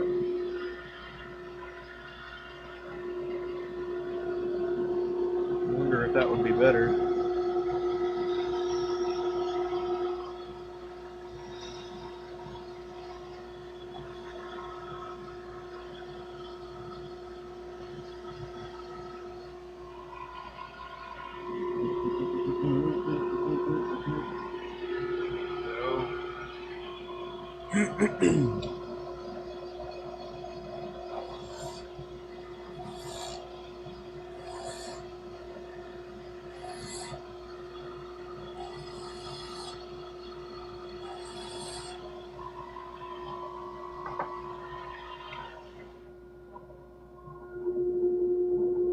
Boom.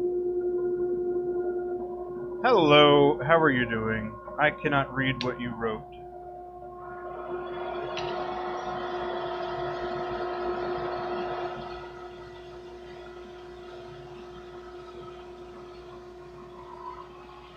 But hello, how you doing?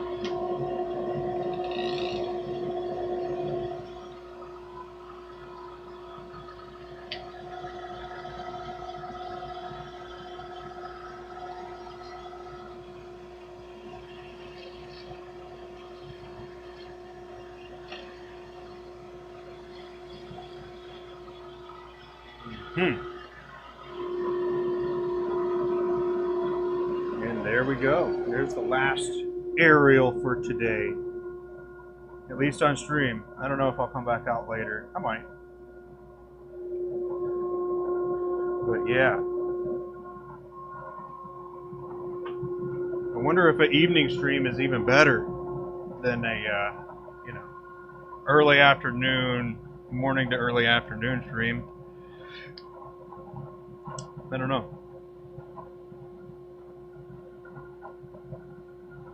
But yeah. How are you doing?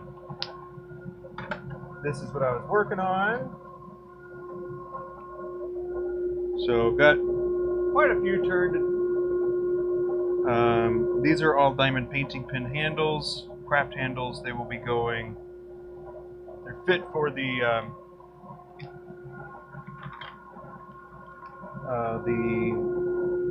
tip, the single placer or the multi placer. But a tip like this. There we go. So this is what this is here. Yeah, the evening shouldn't be as hot. Yeah. Yeah, that's a good point. Let's see. Let's hop back over here. Here. Whoop.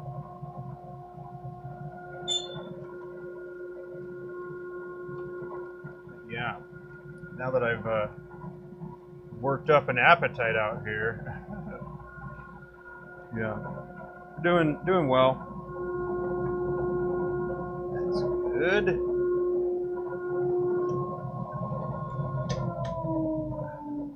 Okay. So if you want to go for a little ride for a second, I can show you what some of the changes are that I made. Let me get this separated here. Alrighty. Camera is free. Oh man. Alright, here we go. Let me take my headphones off. But yeah, I did some rearranging in the garage yesterday. My dad was here. Hooked it up a bit for sure. But let's see. This will be good enough, huh? Alright, so this is the wood lathe for orientation purposes. So the garage, little board, right? And then you move over. Then you got my lathe, my Jet 1221. And all the spider webs down there. I usually keep the trash can right there so I can round it all up. And then there's the tool rack that I've got. I've got the tools coordinated like so. Yeah, and then you can see the dust collection right there, and then the hose goes up and then over to Morty, and that's Morty right there. It's a Shop Fox dust collection. I tried to have the hose as short as possible, but also out of the way.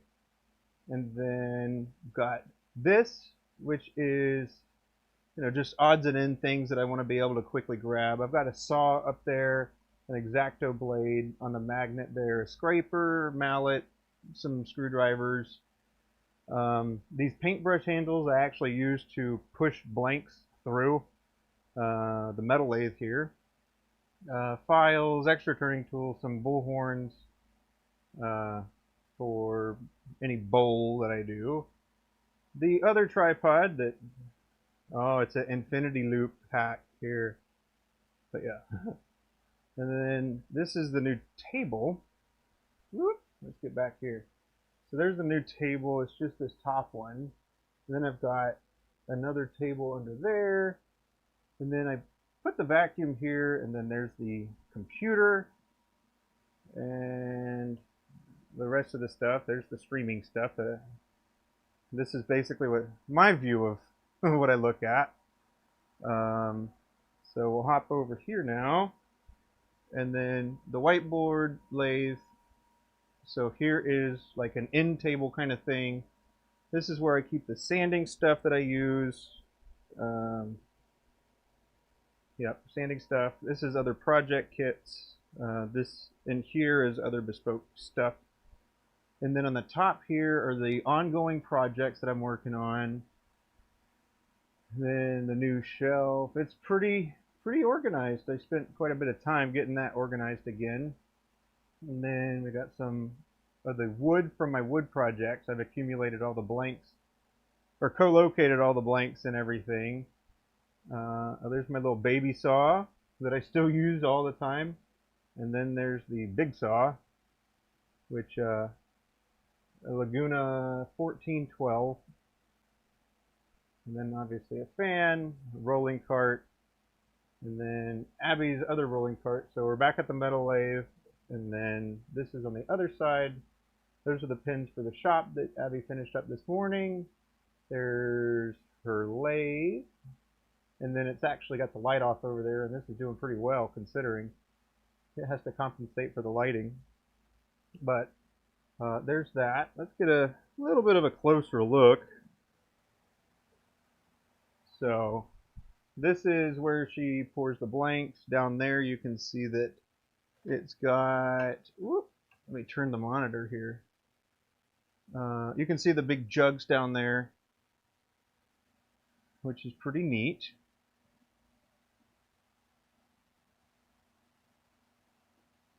Let's see, what else have we got here?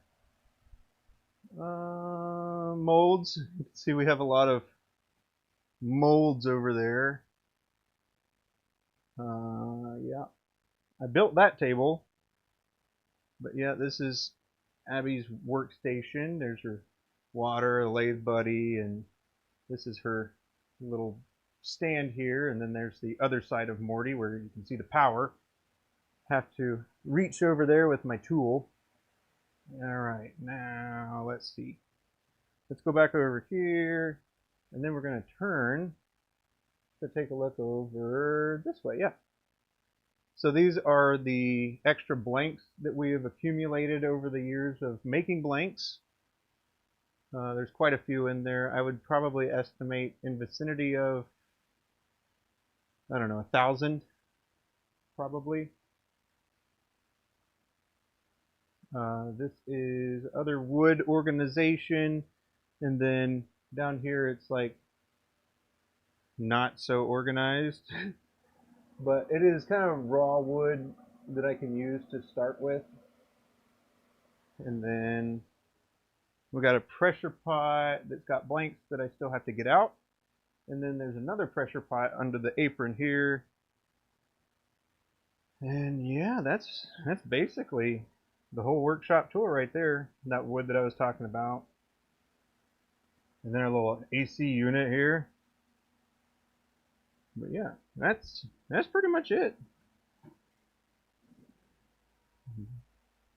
But yeah, really lean. Trying to be lean, you know.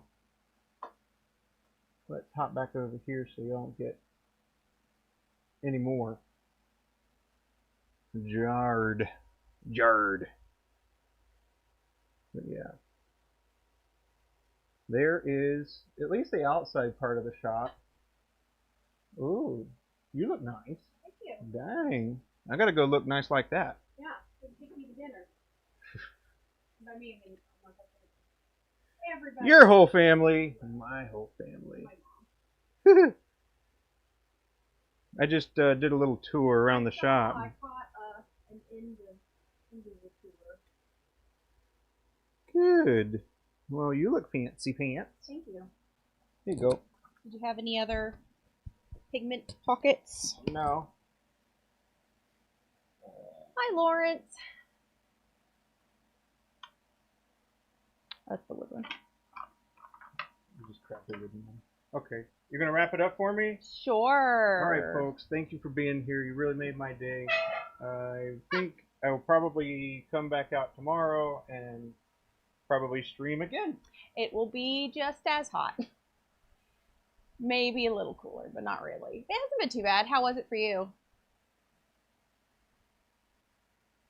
He's talking about at night. I was like, should I come back Oh, and turn tonight? that might be a good idea, actually, if you're feeling it, because it'll definitely be cooler than turning in like the mid part of the day, for at least the next couple of days. Oh, did it die? Not yet. Almost, though.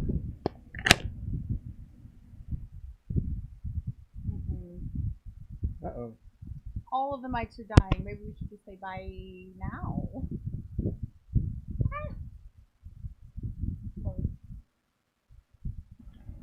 Well, these look very, very Ariel. I think the colors turned out just right. I was mid-making putty. I'm gonna have to come back and finish it too. So maybe we can both go back to work. We had a very slow, late start this morning because of our dog debacle in the middle of the night. We had some sick dog. Good? I'm good. I'll wrap it up. My iPad's over there if you want it. Yeah, I'll grab it. I know, I almost did. You saw my foot get caught on the cord.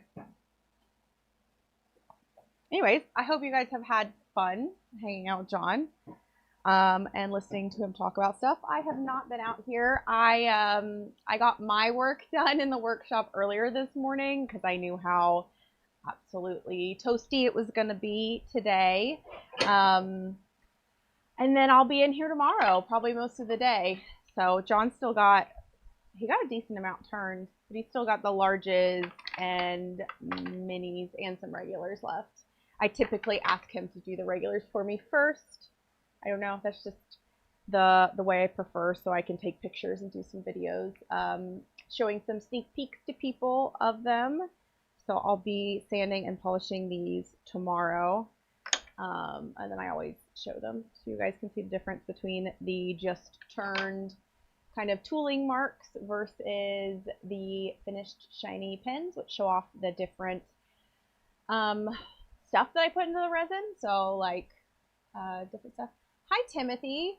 Nice to meet you. I'm Abby. So this is my husband John just ran out. He's actually the turner here in our workshop, but we run a couple of small businesses that are based on hand turned products and have done that for about 5 years. So we have butterfly effectors where we make craft pens. So these are diamond painting pens that he was turning on his lathe just a little bit ago. And then we also make bespoke fountain pens through Maverick pens. So I do all of our resin blank work here. So I make all of our blanks that John then turns into either fountain pens or our diamond painting pens, as well as some other stuff. We do nib holders and have done kits and stuff, pin kits and other kind of crafts like that.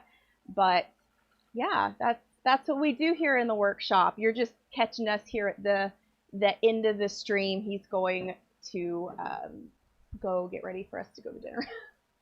So it's hot. We're in North Carolina. We got AC trying to blow behind us and fans. But yeah, so that's what we do here. Like I said, I do the resin stuff. I also do the finishing. So we have 3 lathes in here. We've got a Jet 1220 VS, which is what John does all of his turning on a wood lathe. We've got a little machine shop metal lathe, which he does for a lot of the stuff for like the threading and drilling for the fountain pens. And then I've got a turn crafter commander, that's what it is. It's red. And that's my sanding lathe. It's just for sanding. Do we sell blanks? We have in the past. We do not have any up currently, but my plan is to get back into selling blanks. It's been kind of a while. I sold blanks for a little bit, and then we decided to kind of keep them exclusive to us. But I've been feeling the calling and the need to put some blanks back out into the community. So I do plan on offering bespoke blanks here shortly. You're in North Carolina, Shelled Ford at the lake. We're in the Charlotte area. So both of us are from here. John was born here in Charlotte. I was born in Asheville, but grew up here in Charlotte. We met when we were teenagers, working at our very first job. And then he left for the Air Force.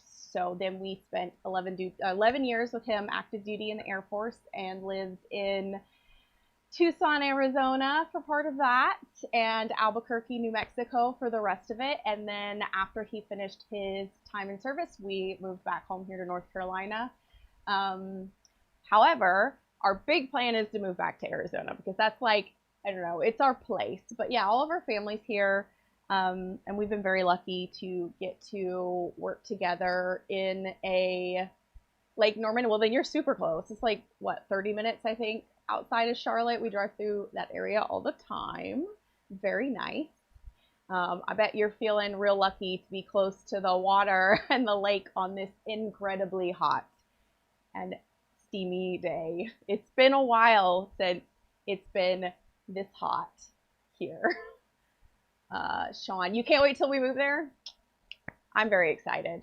I know that makes summer even hotter, but we have big plans to have a separate temperature controlled workshop. So that's like the ultimate goal. And John was talking about like hopefully having some way to like offer classes and workshops and things like that both for, you know, like my half of it, which is the resin, the blank making, and then John's half of it with the turning and all of that. So I don't know. We got big plans. We've got a year to work on them so that we can hopefully get moved next summer, which works with our kids' like school schedule. But yeah, we can come use your workshop. We might have to while we're setting ours up. But yes, John's really excited to get to go to Turner's Warehouse up in, was it like Scottsdale area? I can't remember.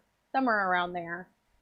He's excited to get to actually go there in person, because here we do have a woodcraft and we have a rockler, but it's not quite the same. You know, like a lot of time you go in there and most of those people don't work on the kinds of things that we do exactly.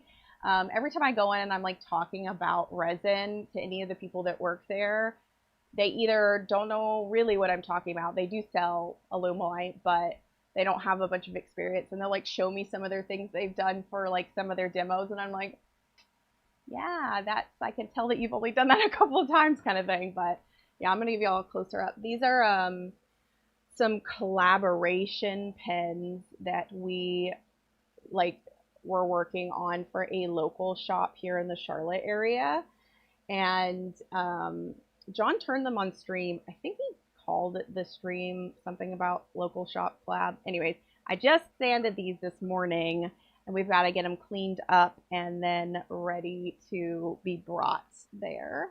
You go once a month, Sean? Nice. He'd love that. Except for, here's the problem. It's the same problem with Woodcraft and Rockler. He always wants to go in and look, and I'm like, why? You know you're gonna pick stuff up to buy, and he doesn't usually need it.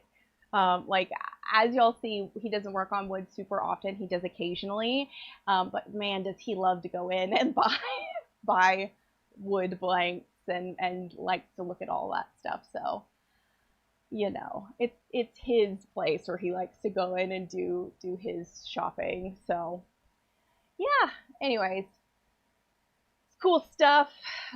He said that he might come back out later when we get back. It's like 4. We're gonna go to dinner with my mom, and then he might do an evening turning stream. If not, we'll both be here in the workshop tomorrow. Yeah, we're gonna have to figure out what exactly people want to see. I don't know if anyone's interested in my part of sanding. Occasionally he'll throw me up there and like turn the camera around and make me be on camera, which isn't super my favorite. I don't mind sanding, it's like sitting here, but when I'm working, I don't know, my brain doesn't do well with the talking and working and doing like multiple things. But anyways, cool stuff going on. But yeah, anyways, it's nice to meet you, Timothy. This is what we do in the workshop. John is forever coming up with like new ideas and new plans of like for pens, and he tries to, that's like his favorite part, is like figuring out how to make something work so it works well. He does that part, and then like I actually make it into like a thing that we can either sell or show or whatever. So some of the stuff comes to conclusion, some of it doesn't. But yeah, fountain pens and diamond painting pens are our big stuff. I actually just got a email from the DC Pin Show sending out their questionnaire for vendors, which is very exciting because, man, we're heading into 5 weeks, I think, out from when the DC show is. It's like July 31st, August 2nd or 3rd. Hello, Kazi. Nice to meet you from Bangladesh. Cool. I'm in North Carolina, and my husband, this is my husband's stream. I'm kind of, I don't know, came out here to tell him to go take a shower, so now I'm sitting here and chatting for a little bit. But didn't get it correctly. We'll be starting turning class in North Carolina. We don't have the setup to be able to do that currently. We work out of our garage workshop, but John would love that. We're thinking of figuring out a way to offer like Zoom or online, you know, courses in the meantime. So he's trying to figure out the best way to do that. He did start a series on the like regular YouTube page here. I think he has the first video up, starting with this section. of making a bespoke fountain pen. So he's kind of going through those steps. If you tune into the streams here when he's actually turning stuff, feel free to ask him all the questions you have. He is a teacher at heart. That is what he spent the last 4 years of his military career doing, was teaching. And he's an excellent teacher. So you just got to tell him what you're interested in doing. If it's in our wheelhouse, I guess, is what the big thing is. But yeah, that's kind of the point of the streams here too, is he likes to share what we do and how he does it. I don't do any of the turning. I did learn when we first started about 5 years ago, and very quickly realized that it is not my thing. Like, no, I don't like spinning things and shipping out and things hitting me, and freaks me out, man. So it's his part, is the turning. But the big goal is having a workshop that we're able to offer in-person classes, but that likely will be after we move, hopefully, to Tucson next year. So, but online is awesome. I've tried to talk to him about the best way that he could offer that, and I think like a Zoom kind of thing would be great, because then people could see what he's doing and ask questions, and he can show like specifics and all of that, because he does have all of his like schematics and plans and the way he does stuff already kind of all put together for it. So if you'll want that, you'll have to subscribe and ask him about it when he's on next, because I'm sure he's got all kinds of things that he wants to say about it. But yeah, I am gonna wrap it up, I think, because we've got to leave here in a few minutes. So thank you guys so much for popping on, for chatting. We always appreciate that. It makes it a lot easier to talk when we got people talking back to us. And yeah, I am glad that you guys are here to listen to John ramble and talk. If you've been here for longer, it's his favorite thing to do. And hopefully he'll be on either later or next time. Used to tune pins 8 years back. I have a wood turning lathe in storage. If he wants, he could have it, no charge. That is very kind. You'll have to, you could send him a message or a comment on maybe one of the things. Hold on, I've got my lights like turned off over there. On YouTube, or his email is jon@maverickpens.com. So you can talk to him about that. I don't think we personally, we don't really have room for another lathe. So it kind of depends on what it is, if he'd be willing to get rid of one of his lathes for it. But he would love to talk to you about the tuning of pens, because that's one of the things that we haven't mastered or done a lot. We've learned a little bit about like basic tuning. I'm doing a impromptu nib kind of class opportunity when I go to San Francisco to learn a little bit more about nib tuning and grinding. Come here. You've got somebody that he's here in Lake Norman, and he used to tune pens and turned, and was asking. We were talking a little bit about big goals in Arizona, in-person classes or maybe online classes, and yeah. So this is John. Cool. He's Timothy. How you doing? The actual turner. You see his shirt? Sean was on too. Sean! Like my... Hey, man. I picked him out some Tucson desert. Cool. Desert shirts. Anyways. Man, we can hang out. We can meet up somewhere pretty easily. He went to, was it the Waxhaw Wood Turners? Yeah. Waxhaw Wood Turners Club thingy. They have, they do something every month, like first Tuesday of every month or something in Matthews. Monday or Tuesday, I gotta look. So he's done that. That would be a good place to hang out, too. But funny story about the haircut. Hey, man, thanks. Summer, 10-year-old. He does have a buzz cut. It was getting really long, and he was like, I need a haircut. He didn't want to wait to go get it done at Sports Clips or whatever, and asked our 10-year-old to cut his hair, and that ended up... She was on board. Oh, she did. She cut all kinds of parts off of it, but I had to... Thanks, Lawrence. I had to go fix it, but there was no stating it at that point. It was I'm sorry, it's gonna be a number 2 all over. So I think it looks good though. Sweet, Timothy. Yeah. Let's do that. I gave him your email. Sweet. To talk to you about stuff. Sounds good to me. All right. Well, thank you guys for being here. You teach me the ways. Oh yeah, I keep saying about tuning pins. That is something that we do want to learn. It's like on our list of things that we have not super learned how to do. Improve on. Yeah. We want to improve on. Yeah. Anyways. Way we can start doing like different grinds and stuff. Yeah, I'm excited. Ooh. What? I don't know. Oh man. Time for dinner.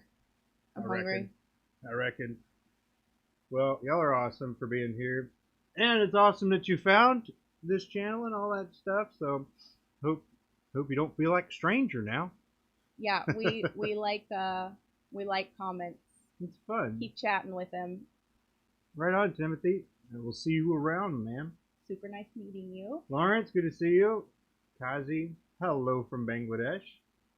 I'm Sean. And Sean, yeah. Lawrence, man. See you Appreciate next y'all. time. Y'all have a good one. There's my alarm. Time to go. See you next time. Bye. Sorry. Oh my god, you gotta keep smiling. What are you doing? It's got an Allen wrench under the mouse, so it wasn't actually making contact. Nope, sorry. No. Here we go. Woo! Now bye.